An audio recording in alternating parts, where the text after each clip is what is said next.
कर रहे हैं concept meaning and need of inclusive education. Inclusive education जो है उसकी डेफिनेशन एक बार 4 मार्क्स में आ चुकी है, 3 बार ये क्वेश्चन आ चुका है आपका 16 मार्क्स के हिसाब से काफी इंपॉर्टेंट क्वेश्चन है ये। पिछले 5 साल के क्वेश्चन पेपर मैंने देखे हैं तो उसमें ये क्वेश्चन आपका काफी इंपॉर्टेंट है। सबसे पहले इंक्लूसिव एजुकेशन क्या होती है, देखिए स्टूडेंट, इंक्लूजन का मतलब क्या होता है? इंक्लूजन का मतलब होता है इंक्लूड करना। तो किसको इंक्लूड करना? यहां पर जब एक क्लासरूम में नॉर्मल बच्चे पढ़ते हैं, जैसे हमारे ट्रेडिशनल टाइम में होता था कि जो स्पेशल बच्चे होते थे उनका स्पेशल स्कूल होता था जिसमें सिर्फ स्पेशल बच्चे ही पढ़ते थे, और नॉर्मल बच्चे नॉर्मल स्कूल्स में जो सारे स्कूल्स होते हैं उनमें पढ़ते थे। लेकिन आजकल क्या है, एजुकेशन सिस्टम हमारा चेंज हो रहा है सो दैट कि किसी भी बच्चे को अपने आप में जो है कमी ना लगे, अपने आप में ये ना लगे कि मेरे में क्या चीज ऐसी खराब है जो कि मैं नॉर्मल स्कूल्स में नहीं जा सकता हूं, या कोई भी चीज, मतलब उनकी थिंकिंग पावर, उनको मेंटली जो है हमें इतना अनस्टेबल नहीं बनाना है। तो नॉर्मल बच्चों के साथ जब हम डिसेबल बच्चों को एक ही क्लासरूम के अंदर पढ़ाते हैं उसे कहा जाता है इंक्लूसिव एजुकेशन। इसमें नेगेटिव कुछ भी नहीं है स्टूडेंट। कभी आप सोचे कि नॉर्मल जो बच्चे हैं जिनको सब कुछ बहुत जल्दी लर्न होता है, बहुत अच्छे हैं राइटिंग में, स्पीकिंग में अच्छे हैं, देखने में अच्छे हैं, तो उनको डिसेबल बच्चों के साथ अगर पढ़ाएंगे तो वो पीछे हो जाएंगे, ऐसा बिल्कुल नहीं है। यहां पर सबकी प्रायोरिटी का ध्यान रखा जाता है। नॉर्मल बच्चा इसमें को करिकुलर एक्टिविटीज में जिसमें वो बहुत अच्छा है उसमें पार्टिसिपेट कर सकता है फ्रीली। डिसेबल बच्चों के लिए उनके हिसाब से जो है स्पेशल एजुकेटर बुलाए जाते हैं। तो हर चीज आपकी सुविधा जो है एजुकेशन सिस्टम देख के कर रहा है, उसी को कहा जाता है आपके इंक्लूसिव एजुकेशन, ताकि हमारा समाज आगे बढ़े, हमारा हर बच्चा जो है वो विकसित हो सके। तो इसमें यही बताया गया है, इंक्लूजन का मतलब होता है टू इंक्लूड, और इसमें कहा गया है placement and education to the children with disability in regular classroom with children of the same age who don't have any disability. जिस बच्चे को कोई डिसेबिलिटी नहीं है, मतलब जो नॉर्मल बच्चे हैं और जो डिसेबल बच्चे हैं, वो एक ही क्लासरूम में पढ़े, उसे कहा जाता है इंक्लूजन, कि अपने अपनी क्लास में उनको इंक्लूड कर लिया। अब जैसे इसमें कहा गया है कि इसका मतलब ये बिल्कुल भी नहीं है कि चिल्ड्रन जो है, जो डाइवर्स एबिलिटीज हैं, जिसमें जो नॉर्मल बच्चा है will not receive specialised attention, कि भाई उन्हें कोई भी असिस्टेंस नहीं मिलेगी ऐसे स्पेशलाइज, कि भाई क्योंकि स्पेशल एजुकेटर्स को जो है स्पेशल बच्चे देखने हैं, टीचर जो है स्पेशल बच्चों पर ज्यादा ध्यान देगी, तो जो नॉर्मल बच्चा है जो बहुत कुछ कर सकता है उसके ऊपर ध्यान नहीं दिया जाएगा। ऐसा बिल्कुल भी नहीं है। हर बच्चे की नीड को जो है देखा जाएगा और उनको उसके हिसाब से ही एजुकेशन दी जाएगी, क्योंकि ऑप्शंस बहुत सारे बना दिए गए हैं अब एजुकेशन सिस्टम की तरफ से। सिर्फ एक एकेडमिक ही नहीं है जिसके बेसिस पे हम जज करते हैं बच्चों को। लेकिन आपको बिल्कुल भी ऐसा नहीं है कि फोर्सफुली किसी भी बच्चे को आपको इन्वॉल्व करना है। कोई नॉर्मल स्टूडेंट है, वो नहीं पढ़ना चाहता है डिसेबल बच्चों के साथ, उसके पेरेंट्स अलाउ नहीं करते हैं, तो आपको फोर्सफुली किसी को भी इंक्लूड नहीं करना अपनी क्लासरूम में। जो बहुत ही अच्छी तरह से आपके इस इंक्लूसिव स्कूल को समझता है, इस कॉन्सेप्ट को समझता है कि भाई हाँ, यहाँ पर जो है नॉर्मल बच्चा है और जो स्पेशल बच्चा है, सबकी नीड्स का पूरा ध्यान रखा जाएगा, सबको प्रायोरिटी पे रखा जाएगा, कोई बच्चा इसमें पीछे नहीं रहेगा, और सबकी डेवलपमेंट के लिए अच्छा है, साइकोलॉजिकल बहुत अच्छा है। क्योंकि बच्चे जब ये चीज देखते हैं, कोई डिसेबल बच्चा है वो भी हमारे साथ पढ़ रहा है, तो मतलब वो उनको समाज में इज्जत देते हैं, फिर अपनी तरफ से रिस्पेक्ट निकलती है बच्चे में से, और बच्चा बचपन से ही ये चीजें सीखने लग जाता है। तो अब इसकी आपको ये इसका कॉन्सेप्ट अच्छी तरह समझ आ गया होगा कि इंक्लूसिव एजुकेशन का मतलब है जहां नॉर्मल बच्चों के साथ डिसेबल बच्चे भी एक ही क्लास के अंदर पढ़ते हैं, तो उनको कहा जाता है इंक्लूसिव क्लासरूम। देन अब इसमें है कि इसकी डेफिनेशन कोई भी इंक्लूसिव एजुकेशन की आपको लिखनी है। मुझे यूनेस्को की काफी अच्छी लगी थी, तो आपको सामने क्या लिखना है, अकॉर्डिंग टू यूनेस्को। ये आप डार्क कर सकते हैं, पेंसिल से जो है इसको अंडरलाइन कर सकते हैं। देन उसके बाद आप आगे पेन से लिख सकते हैं, तो उससे क्या होगा, वो पेपर आपका थोड़ा अट्रैक्टिव लगता है और आपका स्कोरिंग हो जाता है पेपर। इंक्लूसिव एजुकेशन क्या है, is seen as a process of addressing and responding to the diversity of needs of all learners through increasing participation in learning culture community and reducing exclusion from education and from within education. तो इसमें UNESCO आपको यही बता रहा है कि inclusive education वही होती है जिसमें हम एड्रेस करें, मतलब जाने कि भाई क्या डाइवर्सिटी है, क्या हर लर्नर की नीड है। मतलब एक स्पेशल बच्चा है जिसको सुनाई कम देता है, एक स्पेशल बच्चा है जिसको दिखाई कम देता है, एक स्पेशल बच्चा है जो टेढ़ा लिखता है, एक स्पेशल बच्चा है जिसको मतलब समझ नहीं आता है कि भाई ये क्या लिख रही है, टीचर कैसे कैलकुलेट कर रही है। तो ऐसे हर किसी में जो है अलग अलग डिसेबिलिटी होती है। ऐसा तो स्पेशल नहीं है कि कोई भी भारी कहेगा इस इंक्लूसिव क्लासरूम में सिर्फ वही डिसेबल बच्चे आएंगे कि जिनको सुनाई कम देता है या जिनको दिखाई कम देता है। तो ऐसा बिल्कुल भी नहीं है। आपको हर बच्चा इंक्लूड करना है ताकि आपको थोड़ी सी डाइवर्सिटी पता लगे कि हर बच्चे की क्या नीड है, उनके पार्टिसिपेशन में उनको क्या लर्निंग कैसे हो रही है, कल्चर उनके कैसे हैं, कम्युनिटीज कैसी हैं, सब कुछ। और क्या रिड्यूस करना है आपको, जो कि हम उन्हें पढ़ाई से दूर रखते थे या अपने एजुकेशन सिस्टम से बाहर निकाल देते थे, जो डिसेबल बच्चे होते थे, उस चीज से हमें दूर करती है इंक्लूसिव एजुकेशन। देखिए, एजुकेशन जो है वो एक बेसिक ह्यूमन राइट है। हर ह्यूमन बीइंग का हक है, हर लर्नर का हक है, चाहे वो डिसेबल बच्चा है चाहे वो नॉर्मल बच्चा है, कि उसे एजुकेशन मिलनी चाहिए हमारे एजुकेशन सिस्टम के हिसाब से। एजुकेशन सिर्फ एक सोसाइटी नहीं बनाती है, एजुकेशन एक बच्चे की नींव बनाती है, एक परिवार की नींव बनाती है, एक देश की, एक पूरे संसार में उसकी वैल्यू होती है। तो एजुकेशन बहुत ही इंपॉर्टेंट चीज है जो कि आपको नॉलेज देती है पर्टिकुलर चीजों के बारे में। तो इसलिए एजुकेशन ऐसी होनी चाहिए जिसमें लर्नर्स में कोई भेदभाव ना हो, उन्हें स्पष्ट तरीके से पढ़ाए। क्योंकि टीचर का काम क्या है, स्कूल का काम क्या है, हमारे लर्नर्स, हमारे जो फ्यूचर है, हमारे किड्स हैं, उन्हें हमें ऐसा सिटीजन बना के तैयार करना है कि उनकी हर एबिलिटी जो है जिसमें ये फिट रह सके, फिजिकली फिट रह सके, मेंटली फिट रह सके, इमोशनली फिट रह सके, सोशली फिट बने। तो हर चीज को हमें इंक्लूड करके चलना है इसलिए समाज में, कि कोई छोटा बड़ा नहीं है, कोई बच्चा जो है ऐसा नहीं है कि इसमें कुछ डिसेबिलिटी है तो ये पीछे रह जाएगा, ऐसा बिल्कुल भी नहीं है। सबको जो है साथ लेके चलना है और फिर उनकी योग्यता के हिसाब से जो है वो अपना जो एम है वो अचीव कर सके, क्योंकि उनको प्रोत्साहन मिलता है, एनकरेजमेंट मिलती है, उनके पेरेंट्स को एनकरेजमेंट मिलती है। तो अब इसके आगे है कैरेक्टरिस्टिक्स। कैरेक्टरिस्टिक्स में क्या है, it involves valuing all students equally. ये जो है आपकी इंक्लूसिव क्लासरूम हर स्टूडेंट को इक्वली वैल्यू करती है। Increasing the participation of student in and reduce their exclusion. हर किसी की स्टूडेंट का पार्टिसिपेशन होता है इसमें, इसलिए उस चीज को इंक्रीज करती है, ये उनके एनकरेजमेंट को इंक्रीज करती है, उनकी लर्निंग पावर को इंक्रीज करती है। और किस चीज को घटाती है ये, कि उनका समाज में उनके करिकुलम, कम्युनिटी जो भी है लोकल स्कूल या कॉलेज की, जिसमें उन्हें एक्सक्लूड कर दिया जाता था कि भाई हम इन बच्चों को नहीं पढ़ा सकते हैं, हम सिर्फ नॉर्मल बच्चों को लेंगे, अदरवाइज हमारी क्लास पीछे हो जाएगी, ये हो जाएगी। बहाने दे दे के जो करते थे उस चीज को हम रिड्यूस कर रहे हैं, अब भेदभाव को हम रिड्यूस कर रहे हैं। देन क्या है उसमें, it involves restructuring the culture, policy and practices. इसमें क्या हो रहा है, अब जो कॉलेजेस में पहले जो पॉलिसी थी, हमारे एजुकेशन सिस्टम में जो पॉलिसी थी, अब उन सबको रीस्ट्रक्चर किया जा रहा है। किस हिसाब से, हमारे समाज के हिसाब से, हमारे समाज में बच्चों के हिसाब से, ताकि हमारे लर्नर जो है वो पीछे नहीं रहने चाहिए। It reduces barrier to learning.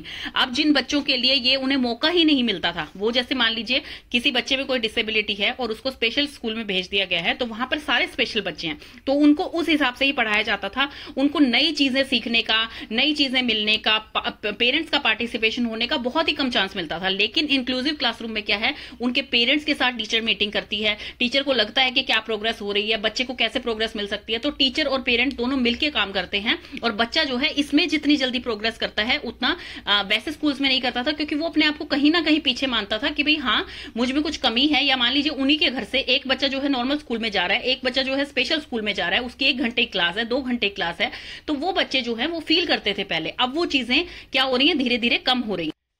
It acknowledge the right of student to get education in their locality. हर स्टूडेंट का राइट है, चाहे वो डिसेबल है, चाहे उसमें कोई कमी है, चाहे वो कैसे भी बैकग्राउंड से है, हर स्टूडेंट का राइट है कि उसे एजुकेशन मिलनी चाहिए। तो वो उसको एक्नॉलेज करता है जो इंक्लूसिव क्लासरूम है। It is a process of overcoming barriers to increase access and participation of all the student irrespective of their disability। Her student का ये बैरियर खत्म कर दिया गया है यहाँ पर, उस चीज को उससे आगे बढ़ गए हैं हम अब, कि भाई आपकी कैसी भी डिसेबिलिटीज है, किसी भी बैकग्राउंड से आप आए हैं, लेकिन आपको पढ़ाई मिलनी चाहिए, आप दूसरे स्टूडेंट्स की तरह हर स्कूल में पढ़ सकते हैं।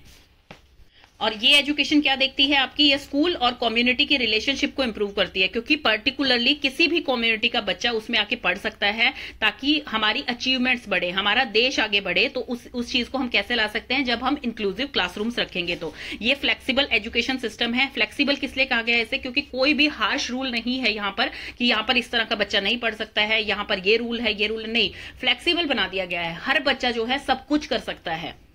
आपकी चाहे वो लर्निंग की बात है, चाहे वो आपकी कोई करिकुलर एक्टिविटीज की बात है, हर बच्चे में कुछ ना कुछ टैलेंट होता है। तो बच्चे को जो है एक प्रोत्साहन मिलता है इस इंक्लूसिव क्लासरूम से।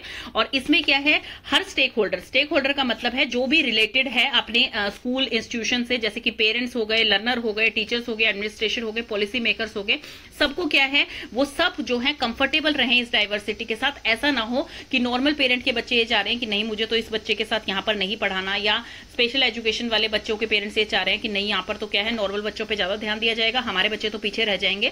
तो इस तरह का जो है फोर्सेबल किसी के साथ भी नहीं होना चाहिए। हर किसी को कंफर्टेबली आप ऐसी उनकी जो है क्लासेस लें, उनको ट्रेनिंग दें कि भाई आपके बच्चों के साथ ये एक्टिविटीज हैं, ये प्लान है, ये हमारा करिकुलम है, हम इस तरह से फॉलो कराएंगे। स्पेशल एजुकेटर भी आएगी यहाँ पे स्पेशल बच्चों के लिए, और जो नॉर्मल बच्चे हैं उनको इस तरह से अलग चीजों में पार्टिसिपेशन भी मिलेगा। हर किसी को अपनी क्षमता के अनुसार जो है यहाँ पर मार्क किया जाएगा। ऐसा नहीं है कि कोई बच्चा पीछे रह जाएगा या किसी बच्चे को अटेंशन नहीं मिलेगी, ऐसा नहीं है। उन सबको कंफर्टेबल करना चाहिए, चाहे वो आप ट्रेनिंग के माध्यम से करें, मतलब उनको भी इंक्लूड करना है, आपको पेरेंट्स को भी इंक्लूड करना है, सब टीचर्स लर्नर्स सब इंक्लूड होकर चले, तो हमारा इंक्लूसिव एजुकेशन जो है वो टॉप मोस्ट लेवल तक पहुंच सकता है।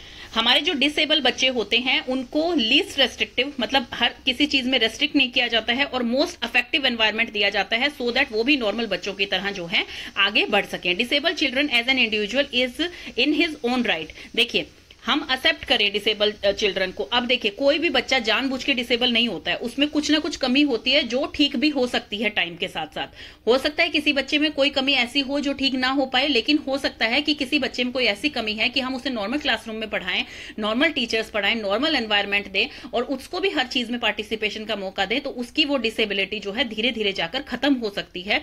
तो यही चीज इसमें बार बार से रिपीट हो रही है, क्योंकि बच्चा जो है एक psychological problem, psychological pressure feel करता है जब वो किसी स्पेशल स्कूल में जाता है, क्योंकि वो ऐसी ही चीजें देखता है, फोर्सफुली उससे ये चीज कराई जाती है, आप बोलो, आप ये करो, आप वो करो, आप देखने की कोशिश करो। तो मतलब उसे जितना साइकोलॉजिकल वहां प्रेशर लगता है, मेंटल प्रेशर लगता है, उतना ही वो यहाँ पर फ्रीडम फील करता है। जो नॉर्मल स्कूल होते हैं यहाँ पर फ्रीडम फील करता है। अब नीड क्यों थी इंक्लूसिव एजुकेशन? अब देखिए, इसकी नीड क्यों हुई? सबसे फर्स्ट इसमें आ गया है क्यों हुई, क्योंकि एजुकेशन को हमें यूनिवर्सल एजुकेशन बनाना है, मतलब पूरे यूनिवर्स के हिसाब से उसको एजुकेशन देनी है कि भाई बच्चा जो है हर जगह जो है एक्सेप्ट किया जाए। उसकी जो है ये जो इनिबिशन होती है, इनिबिशन का मतलब रोक होती है, बाउंड्रीज होती हैं जो उसके लिए लगा दी जाती हैं, उन सबको हमें ब्रेक करना है इंक्लूसिव क्लासरूम से, ताकि उस स्टूडेंट को भी जो है उसके हेल्थ को, उसकी डेवलपमेंट को एक मौका मिल सके, एक स्कोप मिल सके आगे बढ़ने का। If the inhibition and boundaries are removed, अगर उनकी जितनी भी रोक टोक है वो खत्म कर दी जाए, बंद कर दी जाए, तो स्टेटस ऑफ एजुकेशन जो है वो अपलिफ्ट किया जा सकता है। और अगर एजुकेशन अपलिफ्ट होगा, मतलब देखिए क्या होता है, जैसे मैं आपको एग्जांपल के तौर पे समझाती हूँ। अब किन्हीं बच्चों का बैकग्राउंड जो है वो पुअर है, किसी बच्चे की कोई वैसे हेल्थ इशू है, किसी बच्चे की कोई और प्रॉब्लम है, किसी बच्चे कोई सोसाइटी की प्रॉब्लम है, किसी बच्चे कास्ट की प्रॉब्लम है, तो कोई भी प्रॉब्लम है, वो बच्चे क्या है किसी कारण से पीछे रह जाते हैं। तो क्या हुआ, हमारा नेशन जो है वो एजुकेटेड नहीं हो पा रहा है, फुल्ली एजुकेटेड नहीं हो पा रहा है, तो क्या होगा, बाल मजदूरी बढ़ेगी, बहुत सारी चीजें हैं जो और बढ़ेंगी।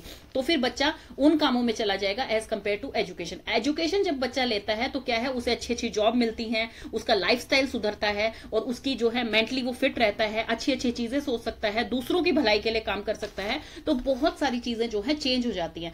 एक जनरेशन भी अगर एजुकेटेड पूरी हो जाती है तो वो समाज का बहुत ज्यादा चेंज कर सकती है। तो आप देखिए एजुकेशन हमारे लिए कितनी इंपॉर्टेंट है। तो इसमें वो यही कह रहे हैं कि जब हमारा नेशन कब डेवलप होगा हर फील्ड में और हर एरिया में, जब हमारे नेशन के बच्चे एजुकेट होंगे, हमारी रूट्स एजुकेट होंगी हमारे नेशन की। बताया जा रहा है कि हर बच्चा जो है पढ़ाई करे, अपने बैकग्राउंड को, इस चीज को ना देखें, उनके पेरेंट्स उनका प्रोत्साहन करें, उनके नेबर करें, सोसाइटी में कोई बंदा रहता है, क्योंकि अगर एक बंदा भी जो है एजुकेट होगा तो वो आगे 10 बंदों को एजुकेट करने की क्षमता रखता है। तो यही वो इसमें बता रहे हैं। अब दो मेन दिक्कत क्या आती हैं, एक तो पॉवर्टी है मतलब गरीबी, और दूसरी मार्जिनलाइजेशन। मार्जिनलाइजेशन क्या होती है स्टूडेंट, जब किसी को जो है किसी पर्टिकुलर एरिया से निकाल दिया जाता है, किसी सोसाइटी से निकाल दिया जाता है या देश निकाला दे दिया जाता है, मतलब मार्जिनलाइजेशन की उनको अलग कर दिया गया है वहां से।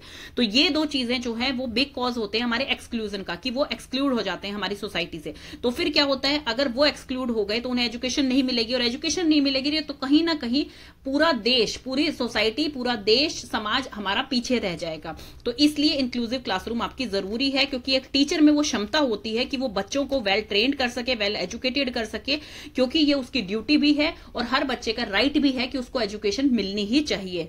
इंक्लूसिव क्लासरूम कैसे हेल्पफुल होते हैं इन प्रोवाइडिंग क्वालिटी एजुकेशन। बच्चे की कैसी लर्निंग हो रही है, बच्चे का कैसा पार्टिसिपेशन है, पेरेंट्स का कितना पार्टिसिपेशन है, सोसाइटी का कितना पार्टिसिपेशन है, हर चीजें मिलके जो है इस चीज की क्वालिटी बेहतर बनाती है। और जितनी आपको क्वालिटी एजुकेशन मिलेगी आप उतने ही अच्छी तरह से ग्रो कर पाएंगे। अब देखिए ऑब्जेक्टिव क्या है इंक्लूसिव एजुकेशन का, कि हर एक इंडिविजुअल जो है वो अपने आप को जो है डेवलप करे, अपने आप का विकास करे। कैसे हो सकता है वो, ये सिर्फ आपके एक स्कूल की एजुकेशन से नहीं हो सकता। जब आपका पूरा समाज चेंज होगा, जब उनकी पूरी इंक्लूजन होगी आपके समाज के अंदर। ऐसा नहीं है कि आपके स्कूल के अंदर तो आप उन्हें एक्सेप्ट कर रहे हैं, उन बच्चों को, उनको पढ़ाई करवा रहे हैं, लेकिन बाहर जाते ही फिर जैसे वो शाम को प्लेग्राउंड में जा रहे हैं या कहीं पे भी बाहर जा रहे हैं अपने पेरेंट्स के साथ, तो उसे ऐसी नजर से देखा जाता है इसमें तो कुछ कमी है, इसको नहीं खिलाना हमें, या इसको हमें इंक्लूड नहीं करना इस पर्टिकुलर फंक्शन फंक्शन में, या हमें इनको इन्वाइट नहीं करना अपने घर पे। तो मतलब क्या है, आउटसाइड दी स्कूल भी आपकी क्या है, एजुकेशन चलती ही रहती है। तो इसलिए इंक्लूसिव का मतलब सिर्फ ये नहीं है कि भाई हमने उसे एक स्कूल के क्लासरूम में बिठा दिया, हमें उसको हर जगह इंक्लूड करना है, एक हेल्दी एंड सपोर्टिव एनवायरमेंट देना है उस बच्चे को, ताकि वो जो है आप डेवलपमेंट का हिस्सा बन सके, हमारा देश आगे बढ़े। तो हर चीज जो है वो किस पे डिपेंड करती है, हमारे फ्यूचर पे, हमारे बच्चों पे, कि बच्चे जैसा पढ़ेंगे, जैसा वो आगे चल रहे हैं, जैसी वो लर्निंग करेंगे अपना, जैसा उनका ऑब्जेक्टिव रहेगा, उतना ही जो है हर किसी की डेवलपमेंट में स्टेप वाइज जो है हाथ होता है। नेक्स्ट आपका आ गया है, इंडियन कॉन्स्टिट्यूशन के हिसाब से हर बच्चे को राइट टू एजुकेशन का है, ये हम फर्स्ट ईयर में भी पढ़ चुके हैं कि हर बच्चे की कंपलसरी एलिमेंट्री एजुकेशन होनी चाहिए, फ्री है वो बिल्कुल सरकार की तरफ से, और हर बच्चे को दिलानी चाहिए। हमें अवेयर करना चाहिए। इवन जैसे कोई मान लीजिए लेबर है, आपके साथ में रहती है, घर बना रही है, उनके छोटे छोटे बच्चे हैं, वो क्या करते हैं, वो भी उनके साथ काम कराना स्टार्ट कर देते हैं, ईंटें उठा रहे हैं और चीजें उठा रहे हैं। हम उन्हें जाके एजुकेट कर सकते हैं, उनके पेरेंट्स को, कि भाई आप इन्हें फ्री में एजुकेशन मिल रही है, आपको एक पैसा भी नहीं देना है, आप अपना काम कीजिए, इन बच्चों को स्कूल भेजिए, ताकि ये भी आगे जाके अपना फ्यूचर तैयार कर सकें। इंक्लूसिव एजुकेशन से क्या कर सकते हैं हम, हेल्प होती है इन प्रॉपर सोशल बैलेंसिंग में। क्यों? क्योंकि बच्चा जो है एक साथ खेलेंगे, एक साथ पढ़ेंगे, एक साथ फीलिंग शेयर करेंगे, तो क्या होता है, उन बच्चों में भी अपनी पर्टिकुलर अपने लिए जो है रिस्पेक्ट जनरेट होती है, और अपना जो है मेंटल स्टेबिलिटी उन्हें मिलती है। तो हर चीज की फीलिंग ऑफ इक्वलिटी जब होगी, तो उससे क्या है, आपका सोशल बैलेंस भी बनेगा। इंक्लूसिव एजुकेशन क्या है, help in reducing segregation of children. Segregation का मतलब क्या है, उन बच्चों को अलग कर दिया जाता है जो कि डिसेबल बच्चे हैं या जिनमें कुछ कमी है, तो उन बच्चों को इंक्लूसिव एजुकेशन में इंक्लूड करके चलना ही, उनकी जो है कमियों को हटाना है, उनको मेंटली फिट करना है। इट हेल्प इन इंप्रूविंग, ये सिर्फ आपके स्कूल को ही इंप्रूव नहीं करें, आपकी सोसाइटी को ही नहीं, आपके स्टाफ को भी, आपके बच्चों को, आपकी हर चीज को जो है इंप्रूवमेंट दे रही है। It views the difference between the students as resources to support learning, कि भाई ये एक माध्यम बन रही है ताकि आपकी लर्निंग बेहतर हो, ये ना कि प्रॉब्लम, कि आपकी जो है प्रॉब्लम, हमें इस प्रॉब्लम से कैसे ओवरकम करना है, ऐसा नहीं है, आपको सपोर्ट दे रही है ये जो सिस्टम है। नेक्स्ट आपका आ गया है transition from segregation to inclusion. मतलब सेग्रीगेशन मतलब होता है कि उन बच्चों को अलग पढ़ाना, स्पेशल एजुकेशन देना उनको, इंक्लूजन मतलब होता है कि उनको इंक्लूड कर लेना। तो अब ये पढ़ते हैं कि सेग्रीगेशन से इंक्लूजन कैसे हुआ। तो अब ये क्वेश्चन भी आपका इंपॉर्टेंट है, ये 2 बार आ चुका है आपके 16 मार्क्स और 8 मार्क्स में। मीनिंग क्या है सेग्रीगेटेड का? स्पेशल एजुकेशन का मतलब होता है कि एक स्पेशली डिजाइन इंस्ट्रक्शन होती हैं जो कि एक स्पेशल बच्चे के लिए जरूरी है कि उनको उस हिसाब की ही इंस्ट्रक्शंस दी जाएं। फॉर एग्जांपल, जैसे कि आप कोई बच्चा जो है वो विजुअली इंपेयर्ड है, मतलब जिसको कि दिखाई कम देता है, तो उस बच्चे को किस चीज की नीड होगी, कुछ ऐसा रीडिंग मटेरियल जो कि वो आसानी से रीड कर पाए, क्योंकि उसको दिखाई अच्छी तरह से नहीं दे रहा है। तो फिर आपने ब्रेल स्क्रिप्ट सुनी होगी, जिसमें कि ऐसे ऐसे डॉट्स बने होते हैं जो उभरे हुए होते हैं, जिन पे बच्चा हाथ लगा के और उन्हें पढ़ना सीखता है कि यहाँ पर ये ए है, ये बी है, इस टाइप से पढ़ना सीखता है वो। तो वो होती है ब्रेल स्क्रिप्ट। तो इस तरह की उनको लार्ज प्रिंट्स दिए जाएं या ब्रेल स्क्रिप्ट दी जाए, ताकि वो बच्चा जो है उस चीज को आसानी से पढ़ सके। ऐसे ही हियरिंग इंपेयर्ड चिल्ड्रन होते हैं, उनको कोई हियरिंग एड दी जाए, ऑडिटरी ट्रेनिंग दी जाए, लिप रीडिंग दी जाए, कि भाई उनको अगर सुनाई अच्छी तरह से नहीं दे रहा है, इतनी कमी है उनके अंदर कि भाई उनको सुनाई नेचुरली नहीं दे रहा है, हियरिंग एड दे दी जाए। जैसे कि एक तो उम्र के साथ साथ हमारी हियरिंग कम हो जाती है, वो तो है नेचुरल चीज। एक होती है कि भाई बच्चे में ही, बचपन से बच्चा पैदा हुआ है, तो उसके भी काफी सारे रीजन होते हैं, वो हम हियरिंग इंपेयरमेंट में पढ़ चुके हैं।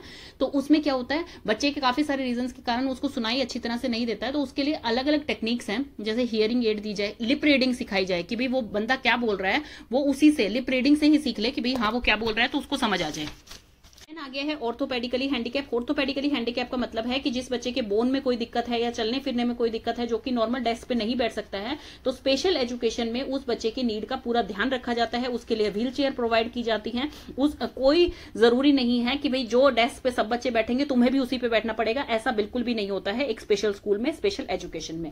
देन है मेंटली रिटार्डेड चिल्ड्रन, जैसे कि जो बच्चे अब मेंटली जिनका दिमाग अच्छी तरह से नहीं चल रहा है, या वो सोच नहीं पा रहे हैं, या फिर मतलब उनमें कोई कमी है दिमाग में, तो उस बच्चे को जो है स्पेशल ट्रांसपोर्टेशन की नीड है, उसको मेडिकल एंड साइकोलॉजिकल असेसमेंट की नीड है, उसको स्पेशल थेरेपीज दी जाए, उसको काउंसलिंग की जाए, उसको फिजिकली थेरेपीज दी जाए, ताकि वो बच्चा भी जो है अपने आप में जो है धीरे धीरे ठीक हो सके, रेमेडीज दी जाए उसे।